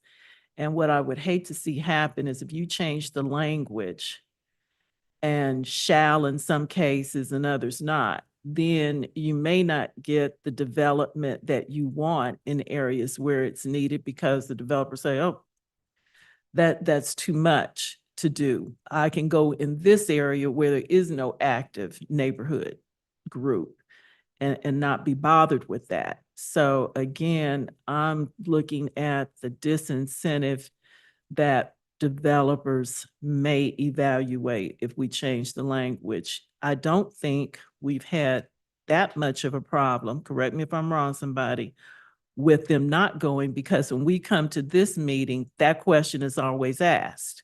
So there is a safeguard already in the language of the policy. And we have held things over, we've sent it back. We always ask that question. I know I do. So there is a safeguard that we don't have to necessarily change the language and make it so stringent. The language in the policy ought to apply to all of the situations, not just some, but we have safeguards that we can employ so that if there is an active group, we can inquire and direct those desired builders to go back. We've done it in the last meeting on several occasions. So that's just kind of where I am. Okay. Commissioner Ramirez and Commissioner Bynum. Thank you, Mr. Chair. Mr. Knapp, of the other land banks around the country and even within our state that you have seen, we don't have very many land banks in our state. What are their procedures have you seen when it comes to noticing? Has it been a requirement? Has it been encouragement? What's like, how to say the standard that most land banks around the country do? So when we first started this process 3 years ago, I did research on this. And I didn't find, like, I think St. Louis did noticing, but St. Louis really copied their program off ours. So that's the only one that I found out that gives notice. Okay, and it's required within their policy or procedure, or they, I don't know if it's may or shall. okay. I still support it, but I also see where Commissioner Townsend is getting at. Because I'm seeing in my corner of my district, the southeastern part, and I have three or four groups, but going further than that, I have no groups there. I don't think I have land banks in that part, but let's say I did. And a builder could go a couple streets over where they didn't have to have that noticing requirement. I do get that, but I also see where if you're going to build within a neighborhood group, an area that has a neighborhood group, the neighborhood group should be notified. I see both sides, but I would agree more of making sure the neighborhood groups are notified of any activity when it comes to a land bank. Okay. Commissioner Bynum. Thank you. Just to Commissioner Townsend's point, I do appreciate it, but if it's not policy beyond encouragement and they've made application and waited for their time to come to this meeting and we say, did you talk to the neighborhood group? And they say no, and we hold it because they haven't, now we've delayed it. And if it's policy up front, rather than waiting to come to this meeting to hear us verbally say, go talk to the neighborhood, they know it's policy, reach out to the neighborhood. To ACA House's question about what if there's no group, to me, that is the purpose of the Land Bank Advisory Committee that has existed since the beginning of the land bank. That is what they are convened for. From the beginning, we wanted the community's voice in this process. And that is why we built all the policies with the neighborhood advisory group included. So that's my 2 cents. Okay, so that we can move forward on this thing. What I'm hearing is yes, shall. The onus will be on the applicant. And in the event there's not an area neighborhood group, the Wyandotte County Land Bank Board of Trustees will rely on the recommendation from the advisory board. That is what I am hearing, so that the community voice is continued. Yes, council. Okay, so just so you all know, it will not be in section 1.4 because we've moved all that around. We cleaned it up a lot. It's going to be in section 8.1 and most likely it's going to be I. Mhm. So just so when you see it next time we come here, you'll know where to look for it. But what I'm hearing is I will just take the language that's in 1.4 and I will just make it a shall. Yep. And then kind of that caveat of if it doesn't exist, we'll just, Right. refer to the recommendation of the advisory board. Okay, Okay, thank you. awesome. Yes, Mr. Knapp. I got a couple thoughts on that. Yeah. The shall part, I'm already doing that. If a land bank project's within the neighborhood group boundaries, I'm already notifying the neighborhood group. And starting this month, I provided the contact information to both parties, the applicant and the neighborhood group got it. But I did run into things this month where I can't make the neighborhood group respond. Yes. And and then how do I prove that contact happened? Like we come to a meeting and like, did you contact the neighborhood group? Like, well, I sent the emails. I know I sent them. Yeah. So I could say that I tried to connect you. If I let the applicant do that, I Yeah. don't know if that actually happened. So that's why I kind of just started doing it. Yeah, I mean, the applicant could come and show evidence that they've sent the email or that they made the phone call. What we would do is just look at what Livable Neighborhoods has for the contact information and then their efforts, if it even came to that point. But I think to Commissioner Biden's point, we just don't, it's pretty discouraging for an applicant to come up here, think that they've done everything, and then we place that requirement on them to reach out to the area neighborhood group. They're like, oh, I didn't know that. And then they have to wait another, 30 days, right? And so we have kind of done that kind of de facto, not necessarily de jure. And so this would kind of clean up that particular process. But we have done it before where an applicant has come, we found out they didn't speak to the neighborhood group, and then we have said, well, we'll give it 30 days. It's not happened all the time, but it has happened before. Yes, Commissioner Thompson. Thank you, Townsend District 1, for clarity. Mr. Knapp, did you say that when you give these applications out or someone contacts you, you say you're telling them then, though, to contact the neighborhood group if it's within the boundaries of a neighborhood group? Is that correct or no? That is correct. I sent this email that's up on the board to the applicants. Yeah. And I provided the neighborhood group name and strongly encouraged them to Yeah. contact them. So I'm believing, and I know for a fact, I won't call the names, but some of these people may be, disingenuous because you're telling them day one to contact the neighborhood group if there's one there to be contacted. So if they're delayed, they're the ones who want the property. They do so at their own peril. Again, since we have a mechanism, we may be tying ourselves up in a way we don't have to because we have the power to send these back. They want the property, then they'll do what we recommend to them. So my thought. Okay. Well, I think we have enough there, council, to kind of move that forward for the neighborhood language. I appreciate the dialogue, colleagues. Regarding the demo buildings, Mr. Knapp, I don't know if you made it clear in your presentation or not. Do we notify beforehand the applicant of whether or not there's possible demolition beneath the parcel? Yes and no. I could have missed some, but for the most part, I do notify them that there's a chance that there's a building that's buried, and then they ask, what can I do about it? Okay. Do we, because I mean, you put it, you remembering, you not, may not necessarily, it's just a lot to handle. Is there a way for us to work with like GIS or some other folks to kind of include that disclosure in the data that's currently on the land bank interface? Well, I could tell you what I don't think the GSS will make. What I can do is when this policy's passed, I'm gonna like redo all the land bank stuff and I'll make it very clear about the 1999 demos.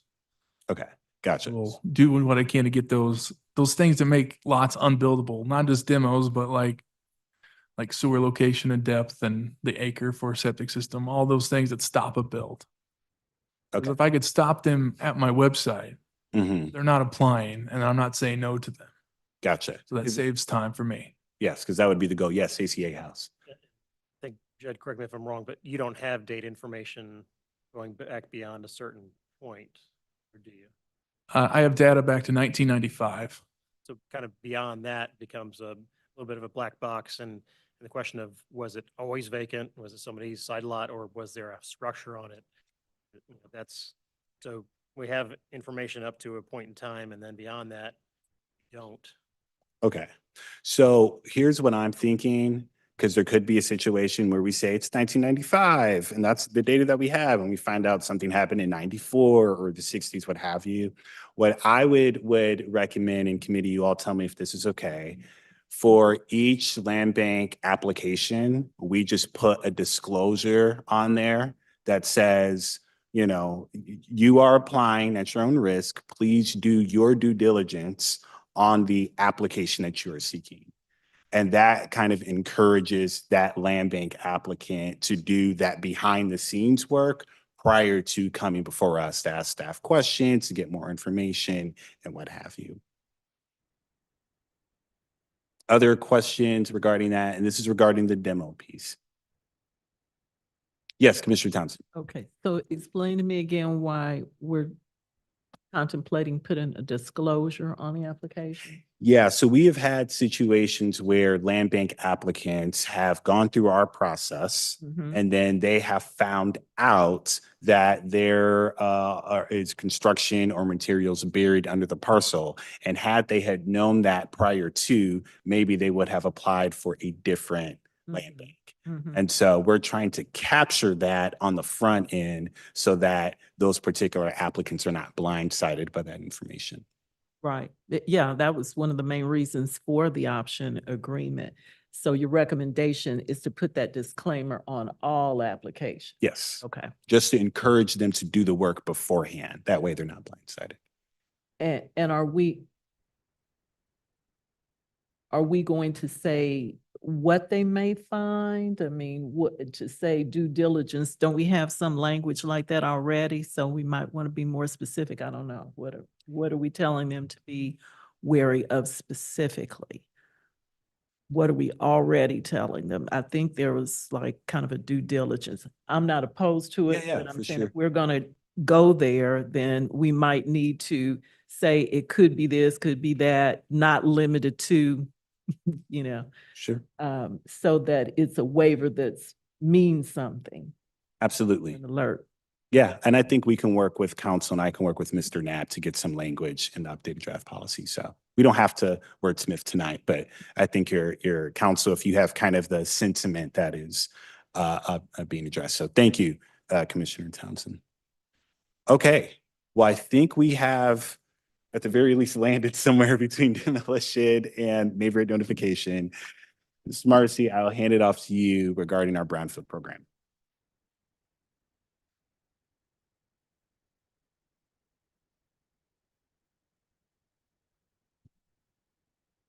Good evening, everyone. Alyssa Marcy. I'm the long range planner and I'm also the coordinator for the UG Brownfields program.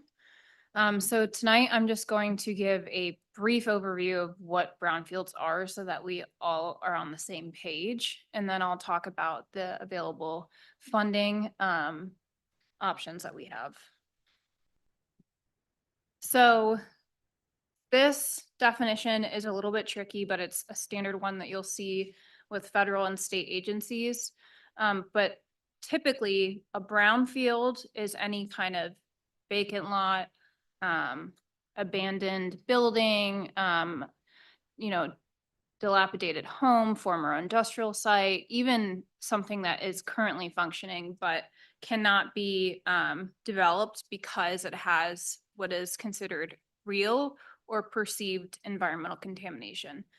And what's important to know is that real is, you know, for certain, like you see a spilled oil tank on the property and you know that there's contamination there.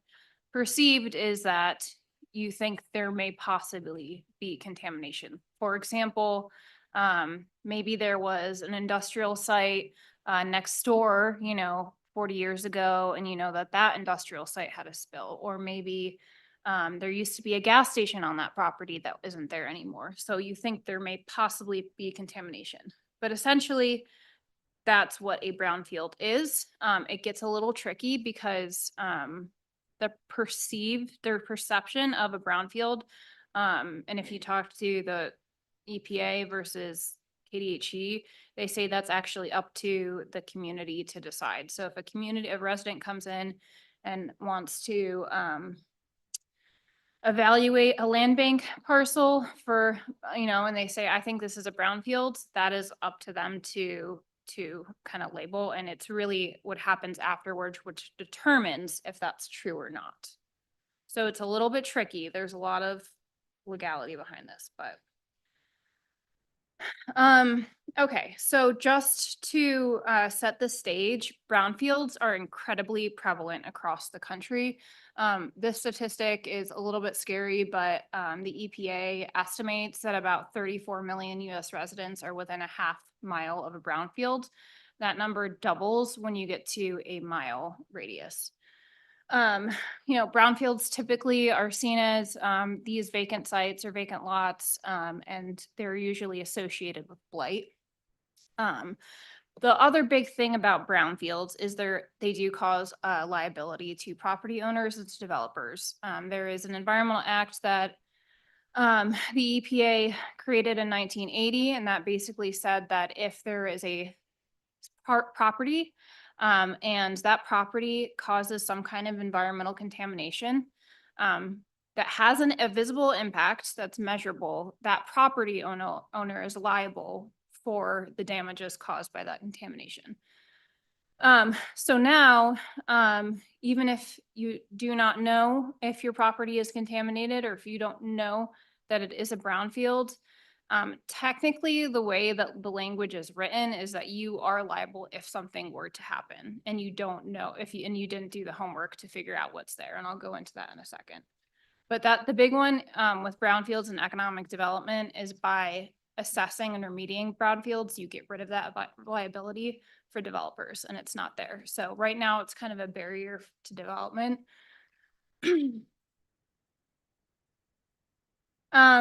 So to talk about the prevalence here, I do want to add, in addition to the demolition of homes underground, one of the reasons that's an environmental problem is because prior to 1978, lead and asbestos were not illegal in the United States. So most homes contained lead and asbestos.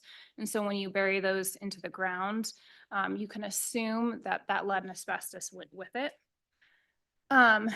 However, I think what's important to keep in mind is that it also holds true for existing homes. So a lot of times, you know, when I ask people, you know, they want to rebuild, you know, a building, I'm like, okay, well, when was that building built? Is it before 1978? Okay, let's assume there's lead and asbestos. So even something that's existing could still be a brownfield.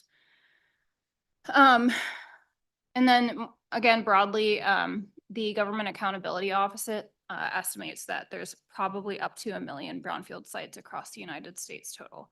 So again, this is very prevalent. I think the ubiquity alone is kind of why this almost flies under the radar, because it's just an assumption at this point. Okay, so the impact, again, the big things with this, if you go for these programs, which they're all free money, you can assess and find out whether or not you have contamination. You can also find out whether or not that contamination is actually exceeding federal levels. Sometimes you may have some contamination from, say, lead, but it's actually within a safe level. But you know that, and because you've done an assessment, it removes the liability. So the EPA specifically will fund developers and property owners and the federal government to do an assessment. And if you do that, it shows you've done your due diligence and it will clear you of the liability for that property. But also it's a great way to clean up your communities. It's also, a lot of people use it to catalyze economic development. And it has a lot of good benefits. This is the former Whittier Elementary School on 10th Street. They have used funding through KDHE for 3 assessments for asbestos abatement and soon to have an underground storage tank removed. None of that they paid for out of pocket. Okay, so again, identifying and addressing there are unknowns, but if you want to be certain, the best way is that you can contact me.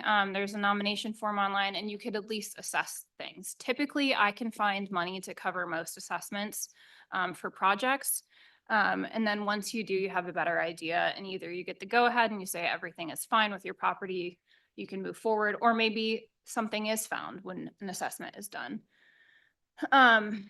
So for funding sources, the UG used to have some money of our own for this, but that was grants that we got through the EPA. So now typically all of our funding is funneled through 3 programs. So the first is the Bi-State Coalition or the Kansas City Brownfields Initiative. So this is Mid-America Regional Council, Kansas City, Missouri, and Jackson County, and the UG. So this coalition gets money from the federal government. The city of Kansas City, Missouri operates that and manages that budget, but the UG and KCK specifically is guaranteed a certain portion of money every year through this program. KDHE has their own bucket of money. This is probably the quickest program to go through. They typically have money just for assessment only. If cleanup is necessary, there's 2 programs available that they can refer to that are also free. However, it's not necessarily going to cover everything. And then lastly, you can also directly apply to the EPA. And they also have a set amount of funding every year. So every program here has a cap, but all of these programs also have set asides for us. I do want to mention that there are a couple of ways to go about this. So technically, to use these programs, you have to be the owner of the property. That's not the case always, but with some of them they are. If not, a lot of times what happens, especially for land bank properties, if you're in an option agreement with a land bank, the UG applies on your behalf. And essentially that's just because we still hold the deed and we have the capacity to do it, and it doesn't really change anything other than it allows people to get these things done.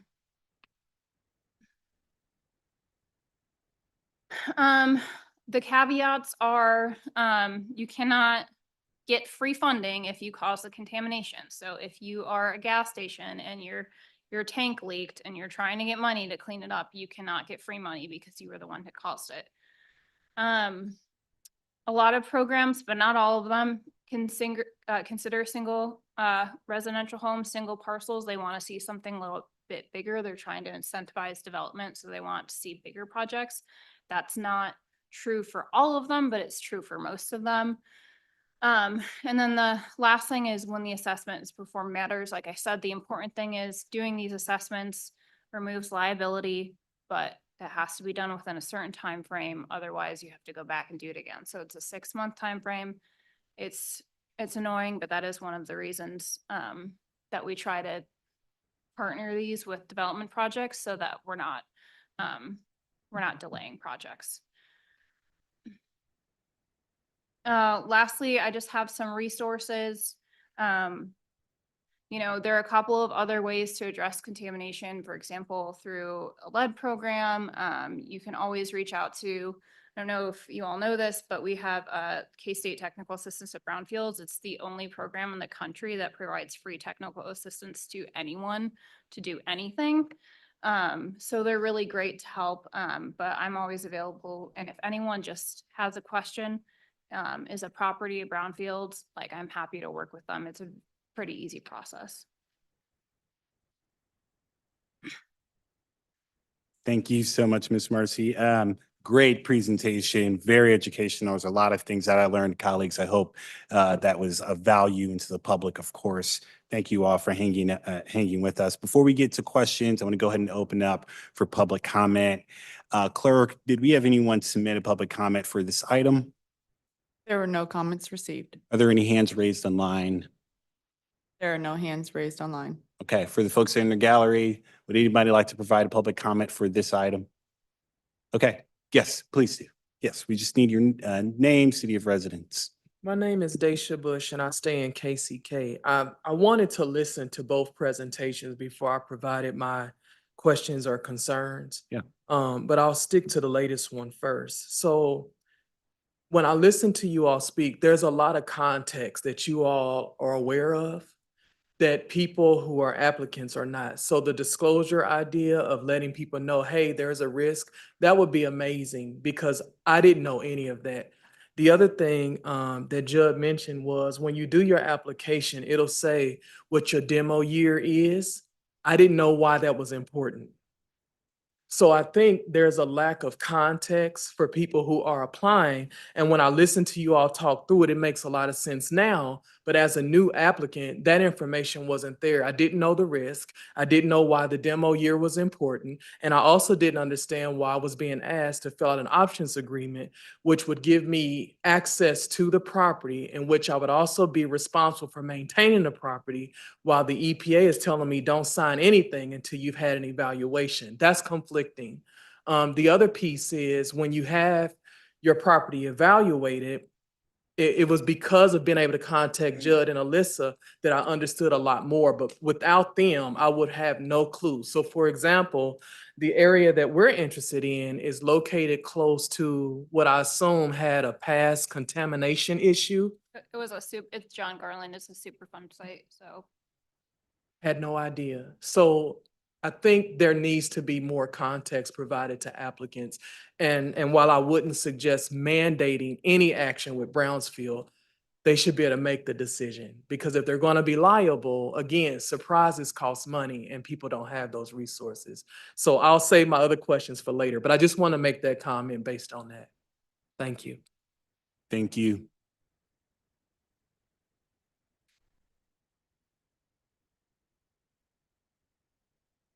Hello, can y'all hear me? Yeah, please. Vanessa, Vanessa Robertson with Caring Neighborhoods. This question is for Alyssa. I was seeing that you said that there's a program that would help anyone with that, with any funds, no matter. I would like to know about that because, I had the problem with the lead, the contamination real high, 4,500 to be exact, in my front yard, so. Want y'all to know And about that. A little context. So Vanessa had her yard tested for soil. And right now the EPA lowered the acceptable level of lead to 200. It's like, I think micro something, I can't remember the measurement, but her front yard tested 4,500. So to just give you that disparity, but yeah, we can talk. So the Environmental Protection Agency does have a little more flexibility as long as you're okay with longer timelines. That's what the Bushes are doing as well. They might take a little longer, but we do that. Well, I just be feeling sick. All right. Thank you so much to those provided public comment. Is there anybody else? Okay, I'll go ahead and close the public comment portion. Questions regarding this particular program? Yes, Commissioner Ramirez. Thank you, Mr. Chair, and thank you, Alyssa, for the presentation on brownfields.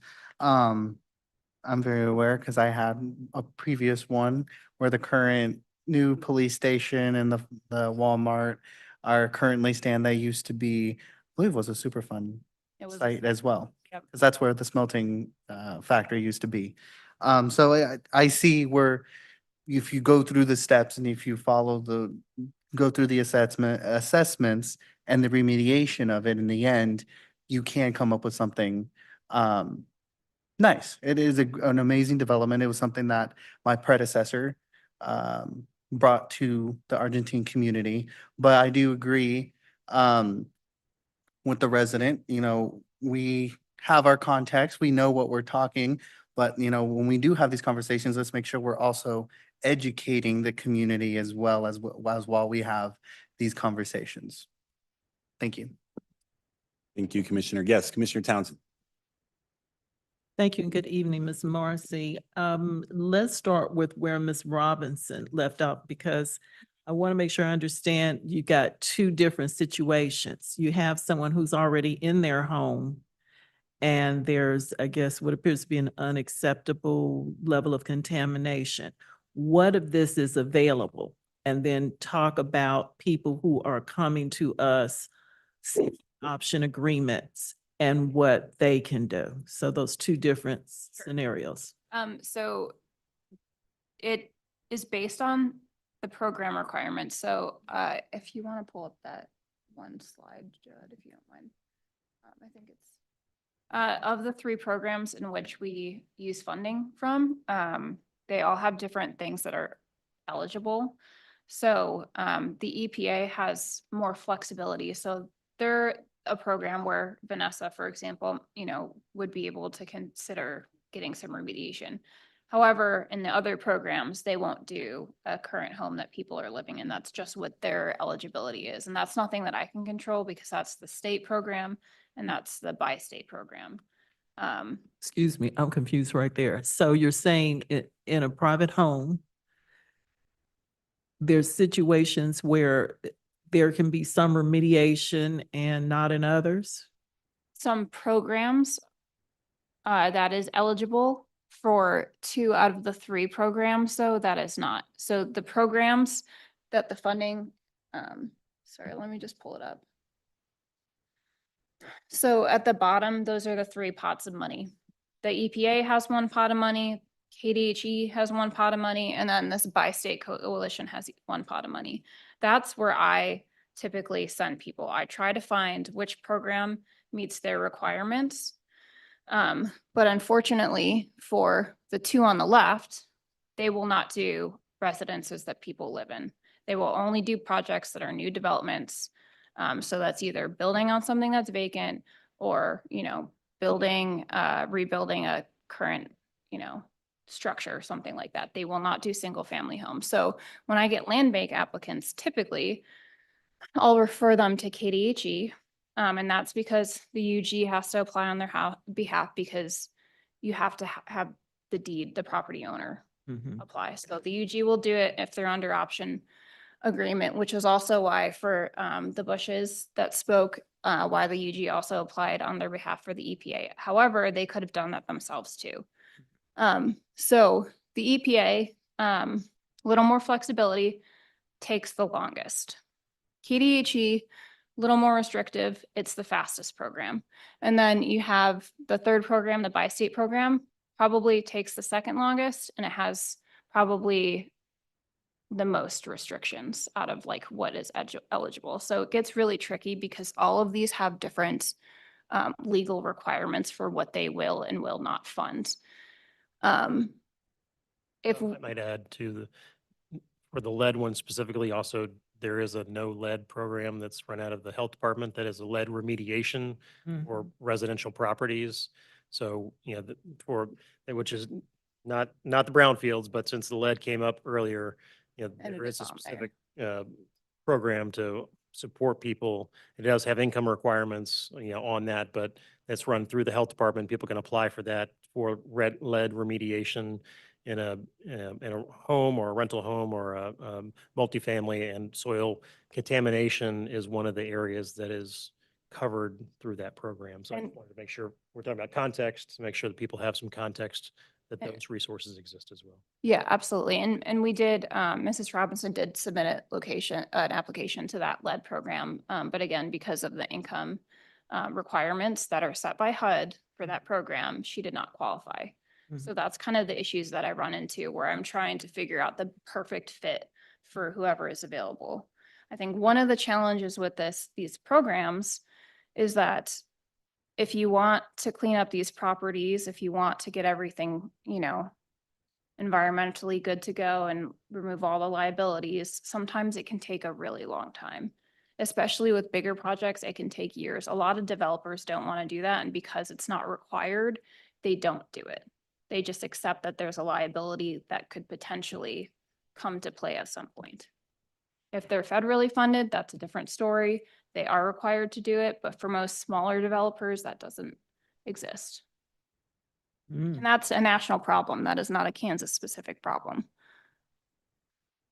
So for someone who's already in their homes, they can still come to you and you can help them determine what is their best course of action. The first thing I always do is send them to the lead program to see if they qualify. And if that doesn't happen, I try to seek other options that are available, even if it's a short-term option. There are other opportunities to get funding, the UG specifically, to go after funding to do more of these things, but that direction has to come from leadership. Do we want to go after funding specifically to do single-family residences? I think a lot of people that I've worked with HUD programs know that HUD can be very restrictive. And that's why we're having issues with our current lead program, is because of those restrictions that are placed on us. So I think this could open a whole can of worms that we could talk about. There are grant programs coming out now that are due in November, to consider for this type of thing, but I'm using only what's available to me at the moment. And unfortunately, I just don't have control over other people's programs.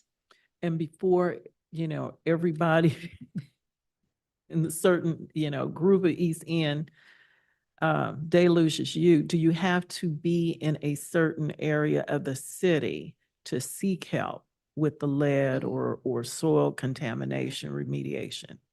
So anybody can come to you. Okay. And then with the land bank, they should come to you, and because the title is still held by the UG has to make the application. Correct? For KDHE, that's true. Again, the EPA is a little bit different on that, but technically, if we still hold the deed as the UG, we still hold the liability. Yeah. So Okay. an option agreement is not going to have that liability attached to it for brownfields, just the deed. Okay, but I mean, the person who sought the option would want to know if there's contamination. So that's going to be done every time? Is that what's being done every time? Well, and that's kind of, I think, one of the things that have come up is that there's no requirement to do this. And, I for certain people who have concerns about it, they come to me and say, hey, I would like to do this and make sure that this isn't a problem on my property or this, land bank parcel. And then we could work through the programs, right? But there's nothing right now anywhere federally, state or otherwise for things like this that say you have to assess the property first. Well, except for what we were talking about maybe 20, 30 minutes ago now, the waiver that is an acknowledgement to people who want to do land bank, that they should take steps, correct, to make sure there's no contamination. I thought that's what we were talking about. May not be a requirement, but that's what we're trying to make people aware of by that waiver, right? Yes. Okay. All right. Well, thank you. Yeah. To provide some correction, committee, what I'm thinking for something like this is obviously we wouldn't mandate, right, the UG or a land bank applicant to go through this process because it's very, very tedious, highly regulated, and not as accessible. However, one of the things I will ask is we put the brownfield information on the land bank website. That way, as people are looking through the opportunities that are available, they will also be able to access those particular programs. Because a lot of this is about education, which was said earlier, and just people knowing what they're getting into. And so I appreciate the public and folks providing their perspective so that we can keep that process going. Any other questions regarding the Brownfield program? All right, we're in the home stretch. Thank you so much, Ms. Marcy. All right, our last item is the groundworks energy policy proposals. Ms. Jefferson, if you were to make your way up here for your presentation. For the sake of brevity, Ms. Jefferson, I will ask that the context that you give, because we did have a considerable amount of time last time, if you can kind of truncate that just so we can get to the meat, which are the policy recommendations. I'll ask that you do that just so we can get through all this. But yeah, please come and take a seat. You can take a seat up here or grab a microphone. Yeah, you can be UG staff for the day. You take Judd's spot.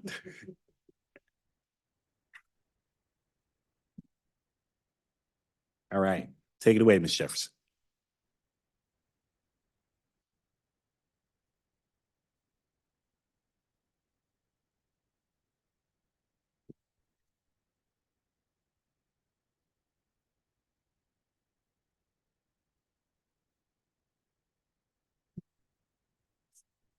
Good evening.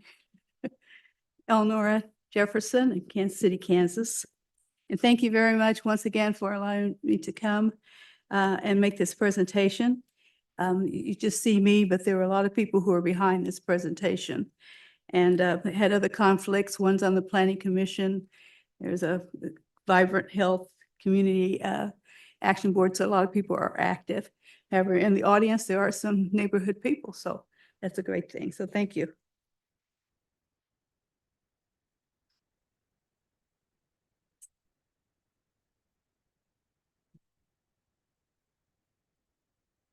Okay, in the Northeast, to truncate this and to get it moving, this is just a slide that shows the amount of parcels, the number of parcels. As we all know, the great majority of parcels are in districts 1 and 4. So the bottom line is that 73% of all of the land bank lots that do exist, a great number of them are in large clusters. This presentation, to be all fair, was made by Beverly Easterwood, who has a considerable amount of knowledge, experience, and education in real estate and in appraisals and development. So this part, which she wanted to have conveyed, is that basically the zoning in the Northeast, the great majority of it is RP5 zoning. So she has some photographs here that show the different types of structures that qualify. The first, of course, is a single family. The second is a single family, all over the same zoning. So there's no requirement to go before planning to ask for a zoning change. Duplexes are available. Fourplexes are available. Townhomes are available. And container homes are available. Small residential homes are available. So individually, with the exception of the container home, these housing types may be desirable and fit within the community. However, the concern is that the current, thank you, the current land bank policies do not regulate or promote land utilization or development that will achieve the most successful and profitable redevelopment projects that could have a transformative impact on the entire Northeast area. And I wanted to stress transformative because that's exactly what we're looking at in the Northeast. Looking at transformation in all neighborhoods, I'm sure, but particularly because of the history that we're all aware of, that transformation is highly desirable. The recommendation for a solution is what we suggested at the July 29th policy meeting and presentation, and it's here for tonight. A separate section in the policy for Northeast KCK. So what is the separate section? The separate section is a comprehensive redevelopment plan that will encompass all existing development plans, and there are several: the Peregrine Falcon, Tremont, the Mount Carmel, Douglas Sumner, and the Quindale Ruins, and so forth. The eligible property types under RP5 zoning. Within the same block, there is no compatibility or desirability. The goals and objectives of the policy addition would be revitalization, I see a lot of land bank applications that say these things, say revitalization, say community benefit, and improvement and so forth. So this is a better description, because I do ask the applicants, what do you mean by what you put out there?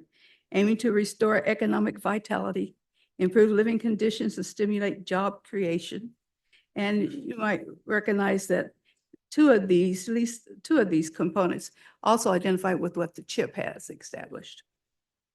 The plan would seek to attract new businesses, residents, investment, and redevelopment that is compatible, harmonious, and will be a catalyst to other new development. Another goal of the redevelopment, separate section, is to enhance the quality of life for existing residents. This would include improving the access to services, green spaces, and housing for all income levels. The plan would also seek to preserve cultural and historical elements, ensuring that the community retains its unique identity. And I wrote here, for an example, on 3rd Street. I don't know how many of you have visited 3rd Street since the demise of the Juniper Gardens. Well, the buildings are still there. And all of the history and all of the potential that they could be, I don't know what's going to happen to that, because it's just another Juniper Gardens. It just looks different. Finally, sustainability is a major focus, incorporating eco-friendly practices to create long-term resilience for the urban environment. That is the climate and the industrial pollution that we have. So Commissioner Davis, you asked us what personnel, if any, are needed to implement this policy change. Non-UG would be a 501c3 entity. We do have a CDC that is still is legally held. We have a groundwork NRG and staff, a consultant, UG staff with knowledge of available resources, and I know we have that. I work with you very closely. UG staff with knowledge of planned and proposed infrastructure projects. And then, of course, we have you, the commissioners. I added to this slide the federal agencies. We just attended the Emerging Developers Conference, and that was a fantastic opportunity. So thank you, Commissioner Davis. It was just wonderful. And what was so wonderful about it was that there was a plethora of federal agencies, HUD, FHA, as well as the agencies LISC and MARC. And it was amazing. The Emergency Developers Summit, didn't quite understand what that was before I went, was an opportunity for these agencies to showcase the tools that they have to invite and to incentivize and to train and to encourage people who want to get into the developing world, who perhaps that world had been close to forever. I met several women.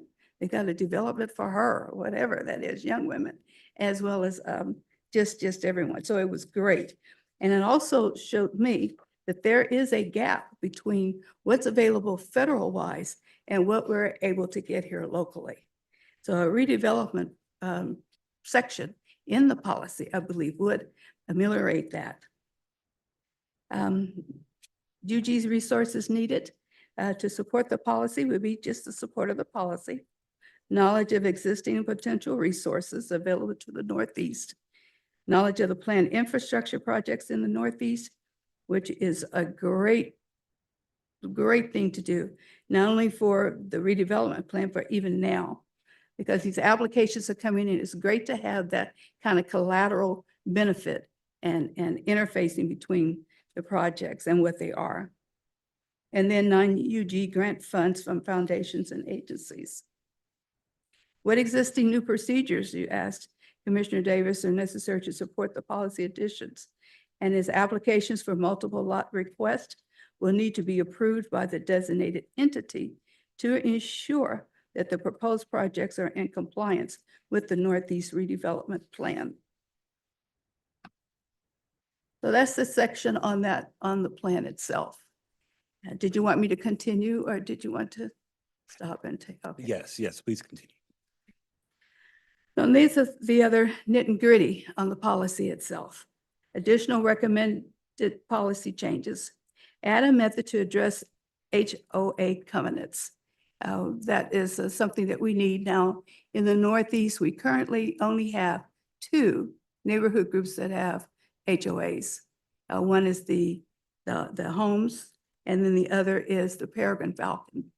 That is a process that we got caught a little short on with one of our applications. And so that is a suggestion that I have.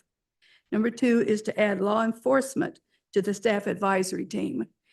With the changing demographics and gee whiz, and what's going on here in the world currently, I believe that having law enforcement present on an advisory team would help us understand what's going on when we have new development, when we have people moving into a community, or what the community exists and looks like at that time.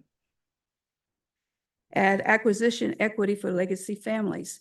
This I'm using the term, I'm using the new policy, not yet new, but it's the one that has been revamped. This is an equity piece. And the suggestion here is that it go into the 1.2, page 4, guiding principles. That helps to give equity back to those families who were harmed by the injustices that occurred.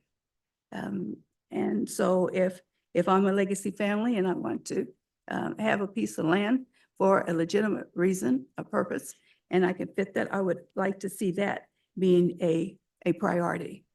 This is one of the reasons that I really got involved in this in the 14 years that I have been involved, because there was an injustice that was served to a gentleman who wanted to get a lot that his grandmother had, who was not allowed to do that.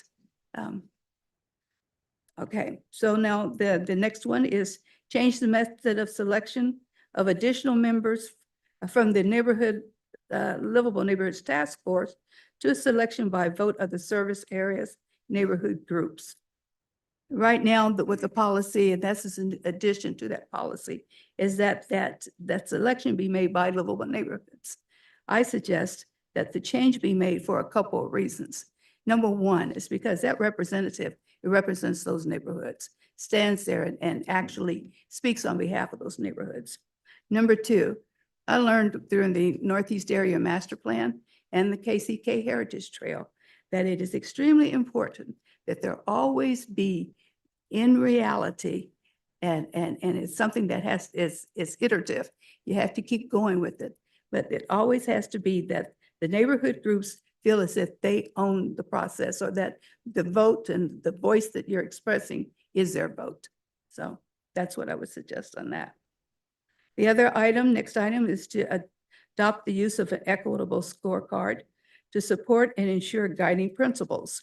In the policy on pages 4 and 5, in these sections 1.2B and 1.2C, the policy speaks exactly to something great. It talks about the guiding principles and how historically neighborhoods that have been harmed, the policy is supposed to be in place to help them repair and help them restore, help them redevelop and so forth. So that's where I would suggest the equitable scorecard be placed. The next item is to broaden the scope of knowledge of the Land Bank Advisory Board regarding pre-approval and post-approval processes and terminology. And Judd does a pretty good job at that. This replaces the one that you all decided you didn't like, where we met together. So I came up with this, okay, which basically says if we know something about septic tanks, if we know something about the information that was on that slide on demo and so forth, we're better able to talk with the applicant, since the applicant is going to talk with us about what they're going to do and so forth. And then afterwards, the post-approval process, that's where the applicant goes in and applies for NRA.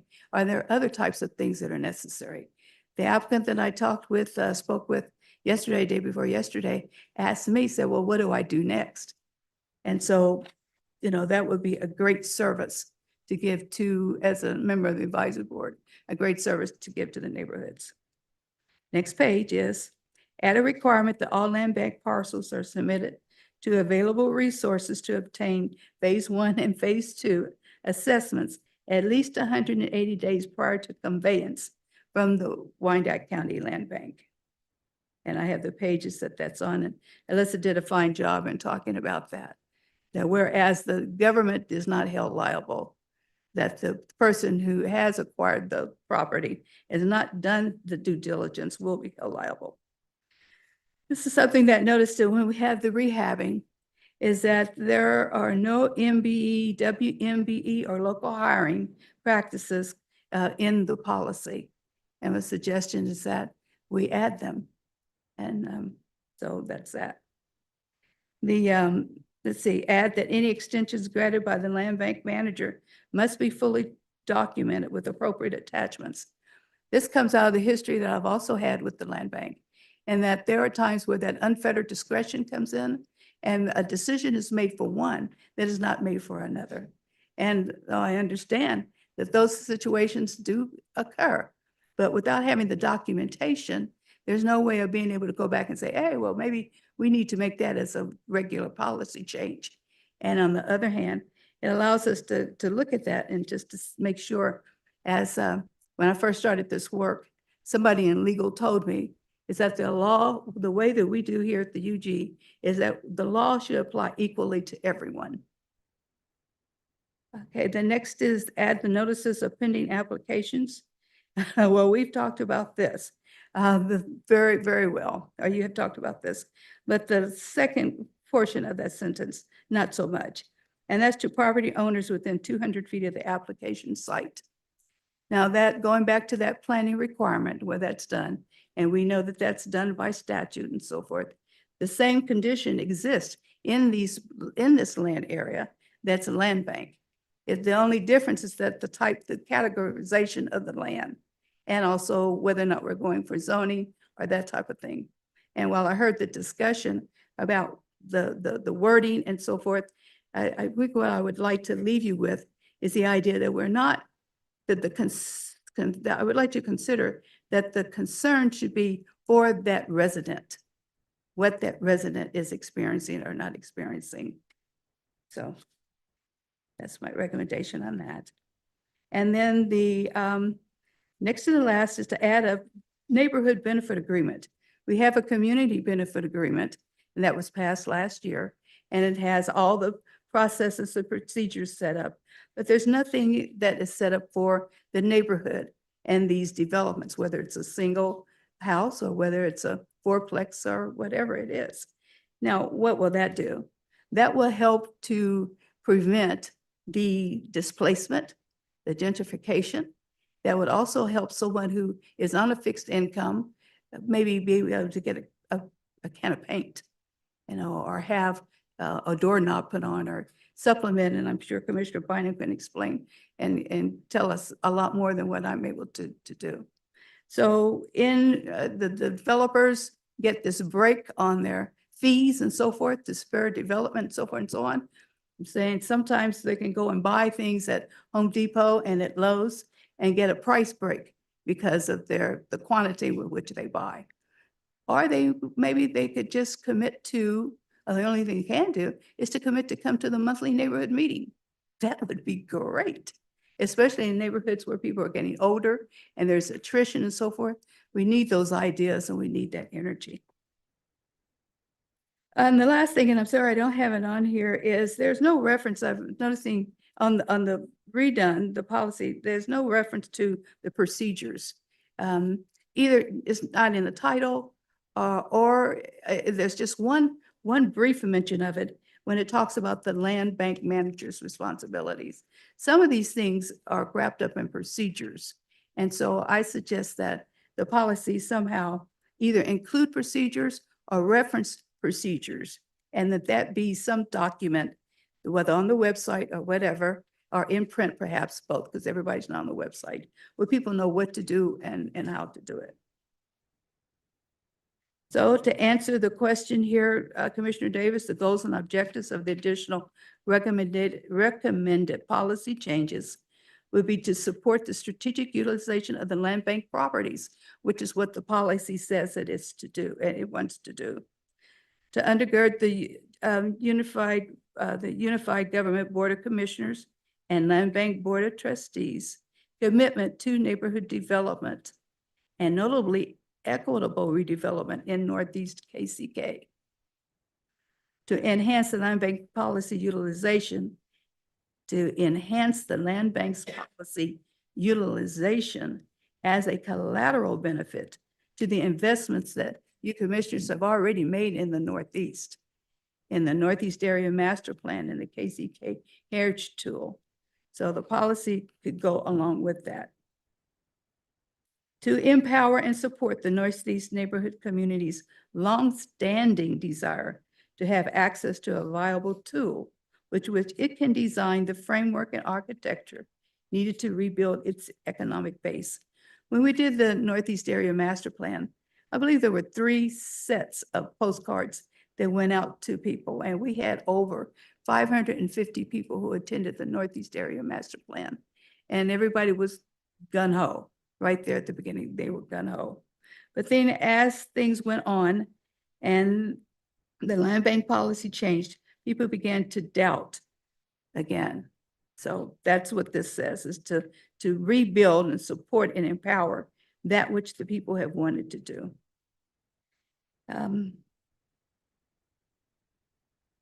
Okay, I think we've talked about that when we talked about the notice. Provide affordable relief and aid that promotes in-place aging is what these policy recommendations to prevent displacement and gentrification and deepens the applicant's community revitalization or the community's revitalization goals. And I have the pages on here for your reference. The personnel needed, nothing new. We just have the land bank manager, UG design and urban planning, procurement. We would have procurement if we did the MBEs and WMBEs. Public works, Northeast groundwork, Northeast revitalization group, neighborhood groups and livable neighborhoods. They have neighborhoods because of that notice that I'm asking that you look at for those people who are within 200 feet of the proposed application, and to help those notices go out. So Ms. Robinson is the person I keep referencing that. And she has to walk a long way to walk this long territory all the way from First Street to 10th. So we've already talked with Mina at Livable Neighborhoods. She's devised a program, and it's very easy to do. And she's willing to do that. The resources needed for all of the things that I've mentioned would be maybe video conferencing, team meeting, and bulk mail. The NRC has bulk mail. And so we could use that for those notices. Finally, these are the Northeast area neighborhood groups and organizations that are in support of what we've just talked about.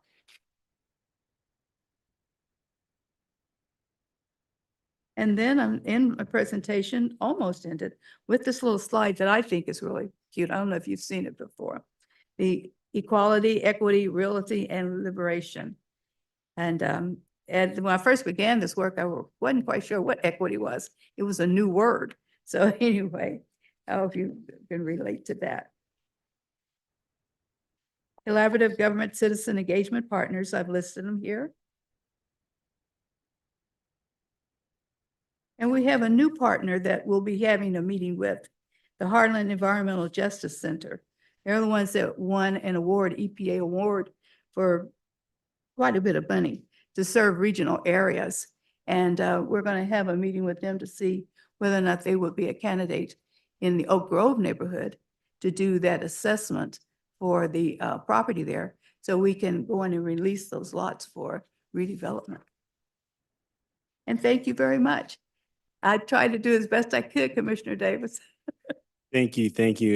And just to provide some context, right after Groundworks presented to us back in July, the next day I had said, let's go ahead and kind of focus on the policy recommendations. We didn't get this presentation prior to, and so it was a little dense for what I was expecting, given you all had already kind of presented. But I think we'll keep kind of working with what we have and try to iron it out. I'm going to go ahead and open public comment. Clerk, do we have anyone that has provided public comment for this item? There were no comments received. Okay, are there any hands that were raised online? We have Beverly Easterwood with her Yes. hand raised online. Yes, all right.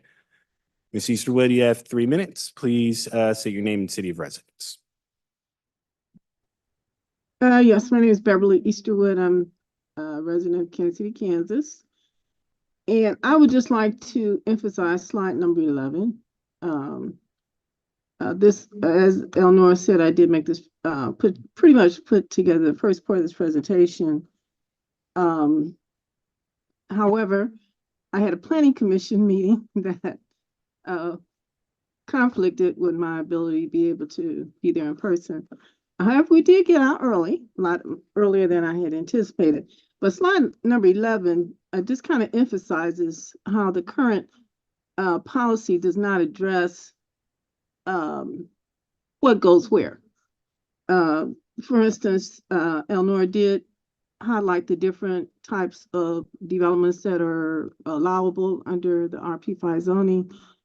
However, slide 11 shows that the current policy, based on the current policy, all 6 of those housing designs could end up in the same block because there is no oversight.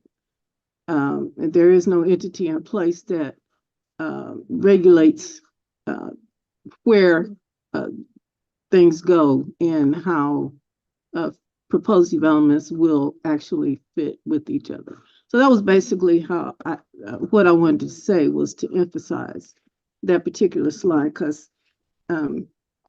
because I put this together, I knew it was important, but Eleanor did not really show that slide for a long period of time. So that's basically it. Thank you so much. Before we continue, I do want to get some clarification, Ms. Marcy, and just want to, if I can engage you on this. So, we were showing kind of various pictures of different, housing types, and this was all under P5, or RP5, excuse me. I just wanted to verify under current, and this isn't land bank policy, this would be kind of planning and policy. Under RP5, right now, it is allowable to put a single family home next to, let's say, a fourplex. Is that accurate? Yes, but I will also add that part of that review is also looking at neighborhood character too. That is also a condition, right? So you could theoretically put all of those things next to each other. However, does that fit into the neighborhood character requirement as well? Okay, gotcha. So those things would be considered at the planning and zoning level, right? Of us kind of deciding what homes go where and kind of from staff recommendations of kind of what goes where, not necessarily at the land banks level. So I just wanted to kind of make that clear, right? Of kind of what that process is. Okay, are there any other folks online? There are no other hands raised. Okay, for the folks that are here in the gallery, again, thank you all for being so patient. If you would like to come and speak on this particular item, please do so. You will have 3 minutes. Please state your name and city of residence. My name is Daisha Bush. I live in KCK. I wanted to speak to the graphic that was shown in the presentation regarding equality, equity, reality, and liberation. The point that I want to make is I recognize in coming to these last few meetings that there's this sense of urgency to approve this policy. That concerns me, but I understand. What I would like to know is how often the UG will evaluate the policy to make some of the recommendations that we are asking for. I noticed that the actual policy is dated 2019, but the TBD policy is 2023, and we're now in 2024. So if the urgency has to be there and we have to say yes, even without these recommendations, I would strongly suggest that you all share with the community when we will be able to do this again to provide that additional feedback. The other critique I would like to provide is I participated in the community outcry of what should we do with the policy. And I was not yet an applicant at that time. My perspective now is dramatically different than it was when I was invited to that So I would like to ask us, when we do those community sessions like that we put a little bit more intention and context to that, to let us know, one, why don't you read the policy before you come to this meeting and give us feedback? Because I didn't know that should have been done. Judd's presentation was amazing, but it felt more of a marketing purchase land so we can get stuff built. It wasn't this whole educate on what's going on that we've kind of talked about. And then the other piece I would suggest, in terms of as it relates to the policy and the ask of this presentation, is that things are not fitting together well. So for example, in listening to everything we've talked about tonight, where am I with time? So the advisory group that makes the decision that represents the community, I looked at the members. I'm not really convinced it does represent community. So maybe we talk about what that looked like too. Maybe there are volunteer residents who might be able to support and show up similar to like this meeting is for extra feedback and perspective. You have 1 minute remaining. Thank you. The group meetings. So we were talking about developers and residents putting in applications and waiting to hear from the neighborhood groups. Many of us meet once a month, the ones that do exist. So if I ask for the neighborhood group to give me a response and they met the day before, you're literally waiting a whole month before they talk again. So we need to be conscious of that too for those that exist. I already talked about the disclosure, the bigger projects, the adjacent lot request. There's something about a narrow lot that came up in our application that nobody's mentioned yet today that was not in the policy. So again, there's these bits and pieces that are kind of coming along by accident or intention. I didn't know when I looked at the policy that I also should have looked at the website. So there's information on the website that's not in the policy. So again, whenever we're going to have this evaluation again, I would like to know so that I can be way more engaged in the ask so that I can provide some of this to make the policy more seamless. Because what it shouldn't be is depending on individuals who are nice enough to talk to us. The policy should be able to stand alone so that you don't have to call people to get that background context. Thank you.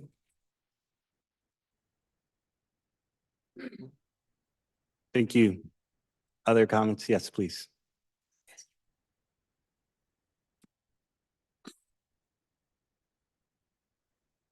"5'5", Deja. Pamela Penn Hicks, Wyco.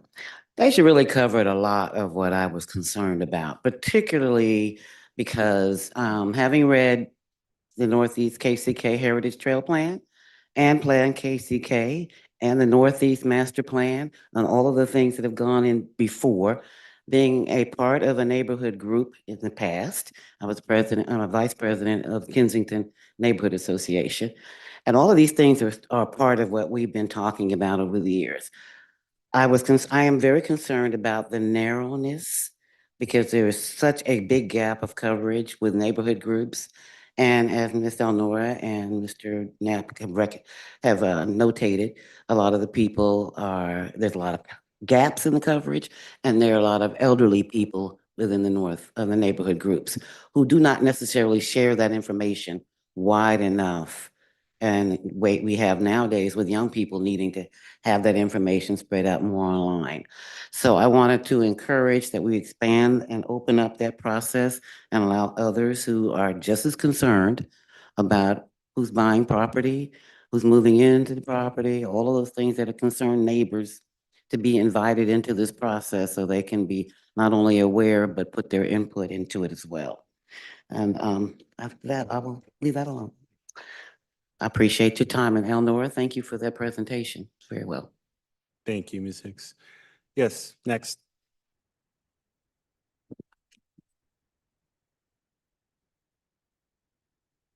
Hello, my name is Darnell Bush, and my wife, she stated a lot of stuff, and that I kind of wanted to discuss. I think going back a little bit, I think we should go with the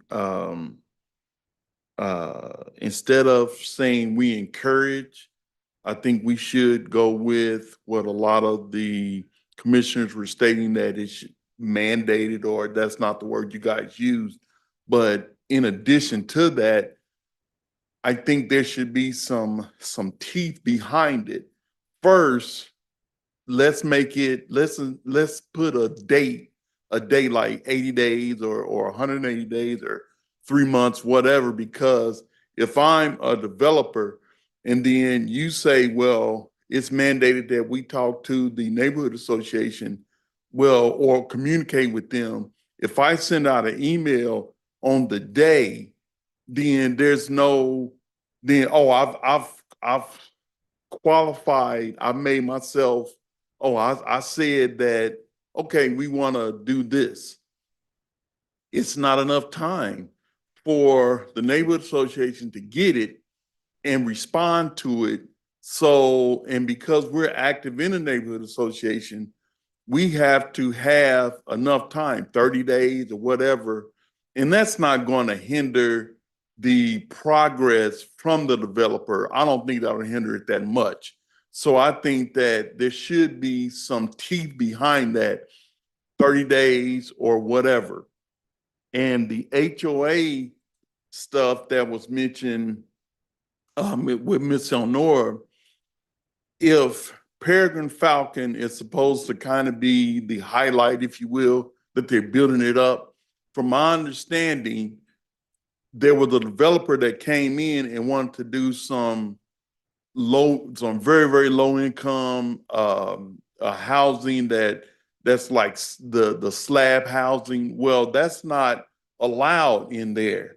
So I think that it should be, it should just be, if you go to the website, 1 minute remaining. thank you. If you go to the website, that there should be a list. This is what you have to follow to be able to build in whatever area you want to build in. I just don't think that it should be left up to people. Let's say that people are out of the office for an extended amount of time.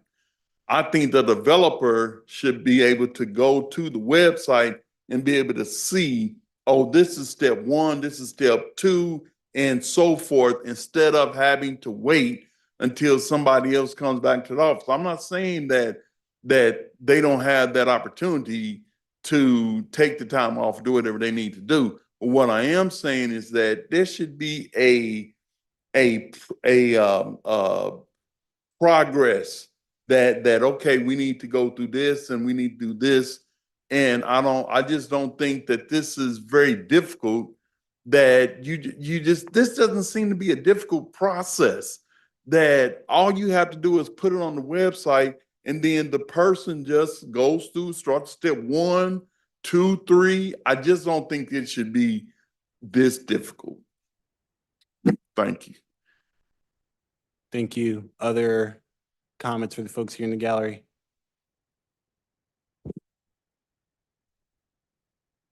Vanessa Robertson, Caring Neighborhood, Kansas City, Kansas.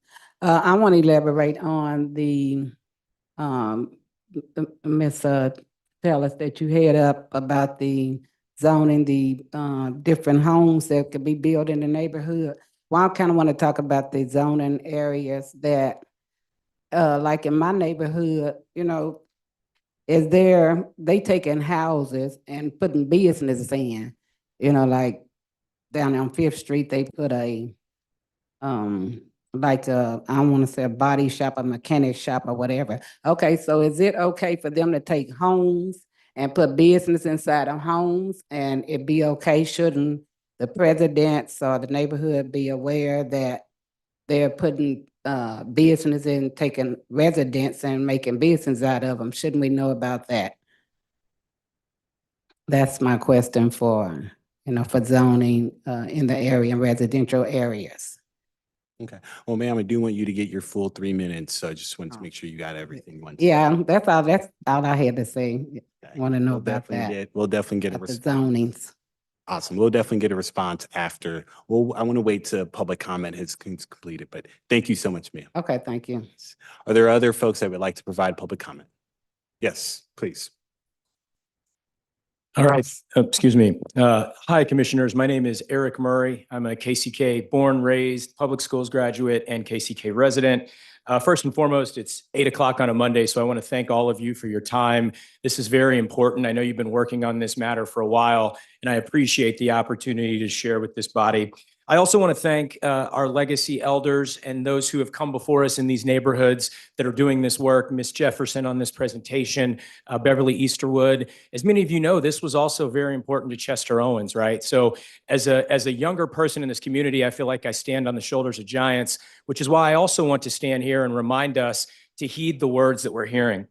I think we have to recognize the inequitable history of why the first slide, why 73%, and I think it's actually a little higher, of these land bank parcels are in the Northeast. If you overlay a map with racial equity, if you overlay a map with educational equity, if you overlay a map with redlining, if you pick any socioeconomic criterion and overlay a map, it's going to show you why the land bank parcels are here. So we have to understand that this conversation starts with inequity. And so as Ms. Jefferson put it, we now have to make sure that we inject equity back into how we solve this problem. From a macro level, obviously, you know, the area in the Northeast in the Quindaro neighborhood represented freedom and empowerment to slaves who would reach this area and got to call this area home. And so for now, us to be looking at policy and not turn around and empower the community that's there, as she mentioned, legacy initiatives, neighborhood initiatives. I appreciate what you said, Commissioner Bynum.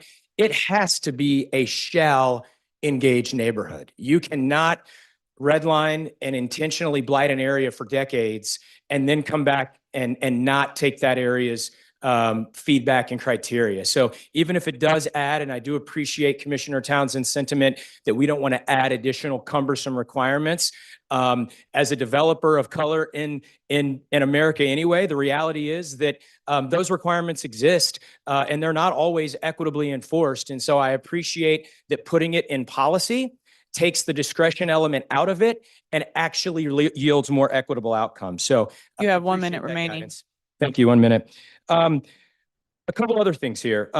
Obviously, we heard Ms. Jefferson talk about the summit that was held last week for emerging developers. I want to share with you, Congressman Cleaver, Reverend Dr. Cleaver got up and said, when we talk about policies like this, we have to recognize that the folks who are developing in these neighborhoods do not look like the folks who've been in these neighborhoods. So again, on that point, for equity, for community, for consistency, and lastly, for access to resources. As Ms. Marcy pointed out, individual lots cannot access money as effectively as communal lots. So many of the suggestions that Ms. Jefferson references, having community groups spearhead and lead these efforts and empowering them also unlocks critical capital and resources. So again, I want to thank you for your time. In summary, I ask all of you to empower the communities that were harmed by giving them back this equity and this freedom to guide. And I thank Ms. Jefferson again for her presentation. Have a good evening.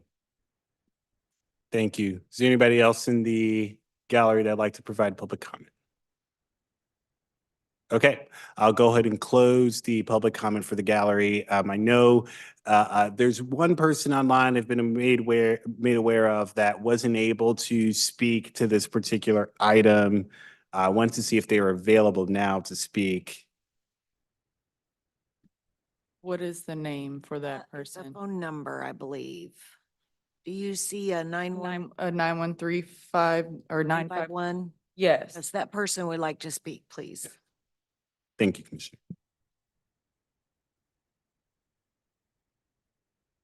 You can now unmute, state your name and residency for the record, please. Good evening, Kansas City, Kansas. Organization for Community Preservation President. I would like to just reference the CHIP 2024-2021, just under safe and affordable housing. It states, explore inclusionary zoning policies requiring developers to set aside a percentage of housing units to be sold or rented at below market prices. One other point I would like to read as far as the CHIP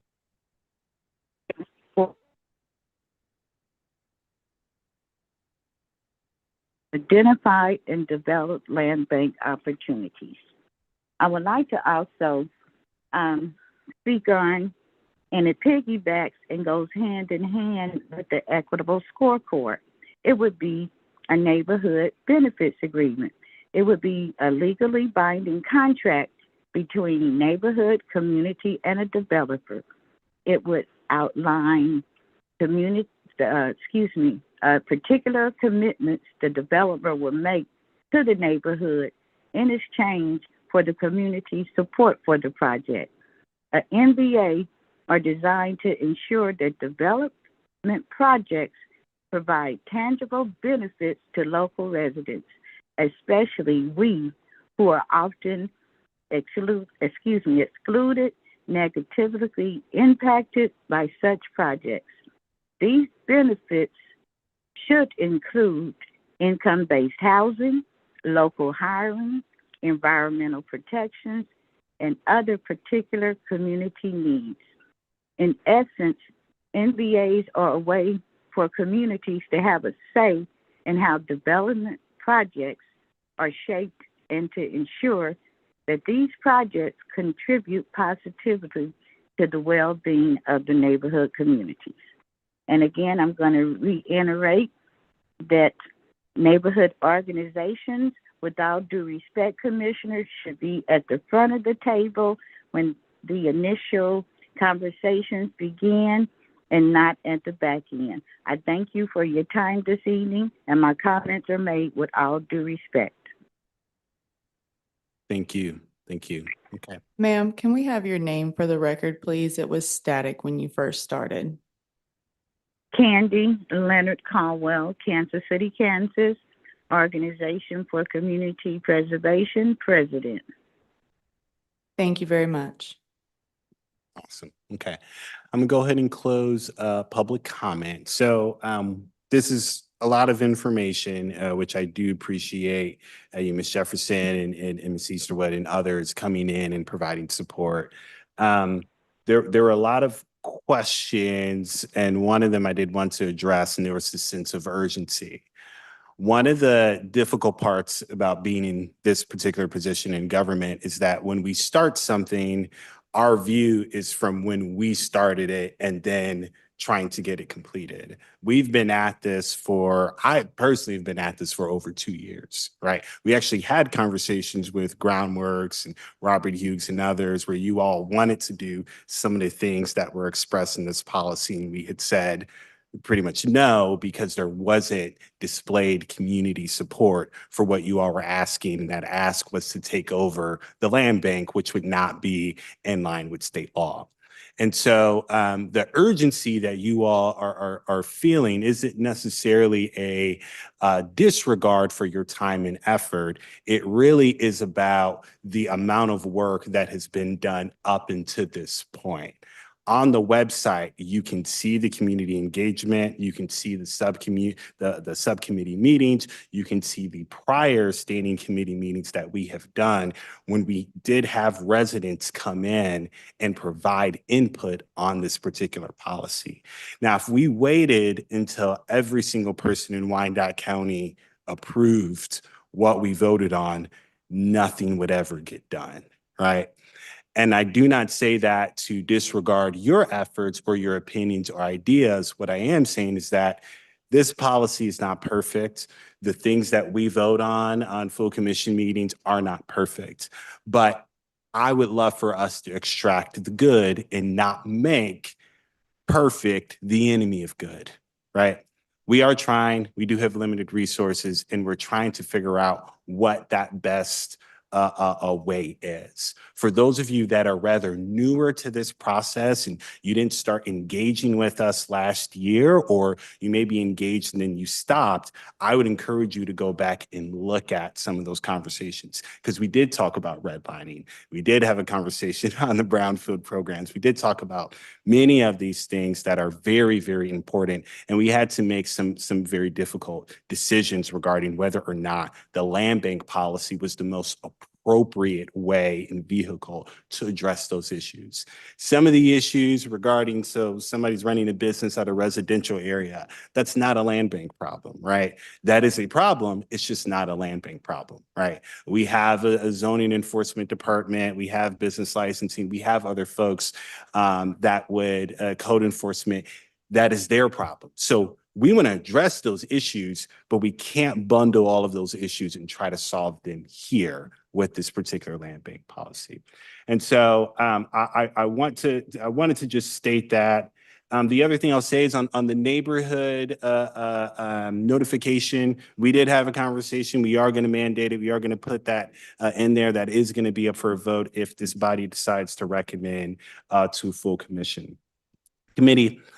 I recognize the time and I recognize droopy eyes and people getting tired. What I am going to recommend, if you all would entertain me, is this. We'll go ahead and call it a night for tonight. But I would ask for all of us to go ahead and engage Groundworks and engage those residents to figure out what of the recommendations do we want to be included in the policy. I'm going to be asking for a vote on September 30th, but during that time, because we're only going to be making a recommendation to full commission, during that time, I would need a list of ideas that we would like to put in the policy on that night. Once we decide what those things are, we can go ahead and get a vote and make sure that these voices are heard. There will be ample opportunities for ways to engage and ways to keep reforming our policies, our procedures. This is not an end all be all. And I do not want anyone to feel that way.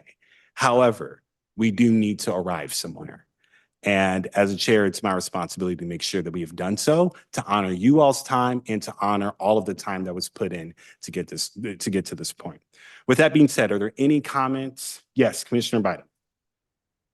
Thank you, Chair.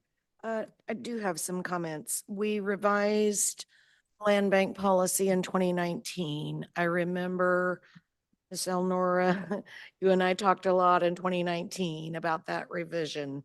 I remember specifically stating for the public record at your encouragement that that was not the end of the land bank conversation. And this committee at that time was being chaired by Brian McKiernan, and he also was encouraging us to continue to refine our land bank policy. So we both held the notion that it was open for revision. The very next thing that happened was COVID, and we endured COVID for all of 2020, all of 2021, and even a portion into 2022, at which point we started working on the land bank policy again.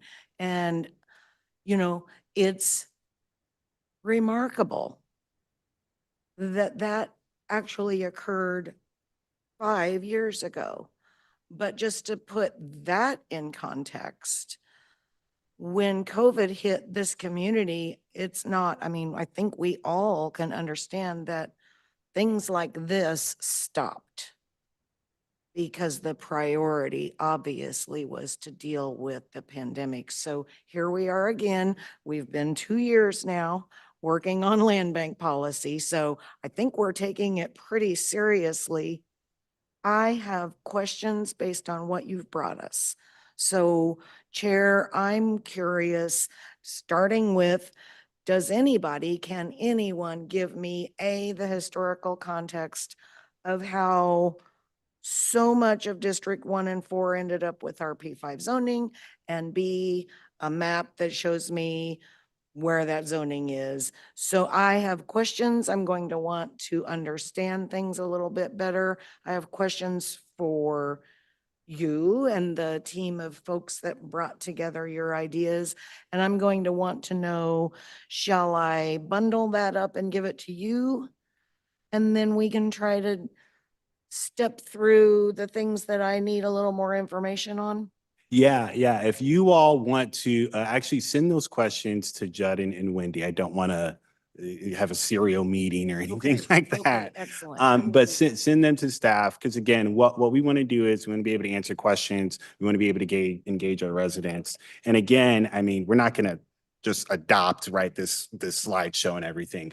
I really want to tease out, what do we want to add to the policy draft, and then what are other things that are very important, but maybe this particular vehicle, the land bank, is not the appropriate vehicle, right? That zoning issue, this is not the appropriate vehicle to solve that. And so there are certain things, again, where there are valid concerns, valid things that are brought up, but we are, trying to put a nail in the hole using a screwdriver, right? And it's like, no, you need a hammer. Well, this isn't the hammer. So we need to really rightfully identify the issues, but also rightfully identify the vehicles by which those solutions could address those issues. So yeah, send them my way. Do have meetings offline, because again, I want to tease out what we want to add and then what we want to look at differently. Mr. Chairman. Yes. I'd say. Yes. For any questions that get funneled in, we can provide the answer. We will provide the answers back out to all members of the committee. So, send those to Wendy and Judd. We'll make sure that, the response doesn't just go back to who sent the question in, but it goes back to everybody. Great. Everybody has all the information. Yes. You just won't be replying all, please and thank you. Yes, yeah, no, for sure. And we'll make sure that the public also gets those responses, and we'll definitely work with you, Ms. Jefferson, to make sure those responses are given. Yes, Commissioner Ramirez. Thank you. Thank you, Mr. Chair.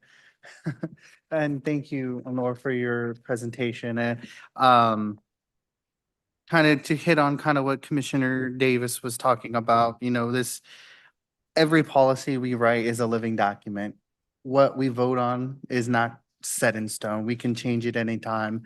I know Commissioner Bynum and I years ago, feels just like yesterday, we worked on with our Public Works Department to create, our strategies and outcomes of how we want to effectively plan our infrastructure funding and how we want to implement it. And what are the important things that we needed to get out? That took months, I would think almost over a year took us to get to that point. Even now, we're still going through and trying, actually, I think we need to revisit that maybe now, but I would like to sit down with Groundworks and go through some of the policy changes that you're proposing, just so I can get more information. Because it's very important that I have all the information that I can have so I can make that informed decision. And so that we can come together as a committee, but also as a commission in the end, and come up with a policy that it's not going to, like Commissioner Davis, it's not going to be perfect, but it's what we can get out now in the moment, right in this point in history, and then year or two later, however we want to revisit this, we have a better, more updated version of it and more historic data to see how best this policy is working. So I would love to sit with Groundworks at some time before we vote on this and before I provide, my own personal list to Commissioner Davis of which of these recommended policy changes I would like to have us debate and be part of the policy, just so I can have that more background knowledge. Thank you. Awesome. Commissioner Hill and then Commissioner Townsend. Thank you, Mr. Chair. I just want to say to Ms. Jefferson, thank you for your presentation on this evening. Thank you to all of the constituents that are here today and those that made comments. And I certainly appreciated hearing the questions and comments. And I'm curious too to find some solutions, some ways, and get some answers. So just want to say thank you. Thank you, Commissioner. Commissioner Townsend. Thank you, Mr. Chair. My concern have to do with timing. We are, as of tomorrow, almost 1/3, believe it or not, through with September. And so if we're talking about bringing this back in another 20 days, I would ask that we consider if there's any way to do it, make this an October item. The other thing that I'm concerned about that because even as short ostensibly as tonight's agenda was, and that's 3.5 hours, it was like last Thursday before we got these slightly meager offerings. So to really allow the time that I hear some of my fellow commissioners talk about getting questions answered about what was heard tonight, and putting together before we meet again, because by the time we get here, this shouldn't be the place where we're looking at it. I would just respectfully ask we consider even looking at October. I don't know what's already on there. And when we do that, I would like to see whatever it is that's going to be discussed in our hands at least 10 days to 2 weeks before. That's how it used to be. So, and I'm not trying to put any additional burden on staff, but trying to ferret all this stuff out here wouldn't be the appropriate venue. And we need adequate time to really see what's been incorporated or not. That's my suggestion, recommendation. Yeah, so Commissioner, the reason why I said September 30th is that is our next ED&F meeting, and then we don't meet again until November 4th. So what we could do is leave open that September 30th meeting for us to follow up. This is what's on the agenda. There's not going to be new items, new considerations. I'm not asking staff. We're just going to look at what Groundworks has proposed. We can do that on the 30th. And then on the November 4th meeting, we can go ahead and make that final decision. Is that what you were referencing, Commissioner? Well, not really. Okay, what would be? I mean, if we're looking at getting more information, do that, put that together, and then when we come back, I'm not sure we need another one of these sessions to go over it, but if you want to, and I've heard fellow commissioners say they wanted more information, I'd want more information. Let's do that and then look to take action on October 4th. If that's November 4th. I'm sorry, November 4th. Okay, I see what you're saying. Okay, I'll go ahead and work with our commission staff to kind of check in on schedules or anything. And then the public will know, everybody will know when we will take action. But I catch your drift, Commissioner, of just making that kind of the one and done Right. deal and leaving the off aligned conversations to handle this. And again, that we, this body, have whatever it is, in whatever iteration it is, Yes, in adequate time, yes. old school, the way we used to get it, to look at this. Thank you. Ms. Robinson, I'll see you. I can talk to you. Is she gone?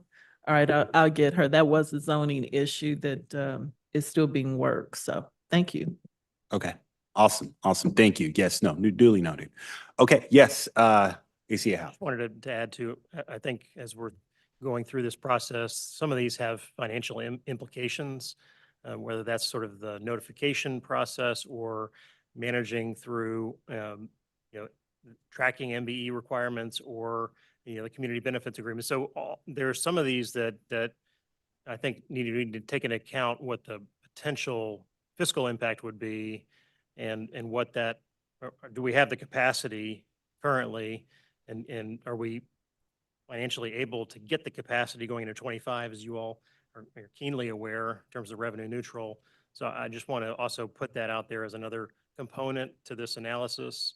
And it's a little hard to do on the fly. So, if we're showing up at a meeting and then trying to put financial analysis to items right there on the spot, that's challenging to do. So the more we can do upfront and know coming into it what you all would like financial analysis on, the more prepared we can provide, more information we can provide you all. Absolutely. Okay. Well, I know it's been a long night and I appreciate everyone taking the time to discuss these important matters. We have nothing else on our agenda, so is there a motion to adjourn? Move to adjourn. Is there a second? Townsend, second. All right, thank you so much. Clerk, can you get the roll? Roll call, Hill, Aye. Ramirez, Aye. Townsend, Bynum, Aye. Davis, Aye, motion carries. thank you. Thank you, everybody. Have a good night.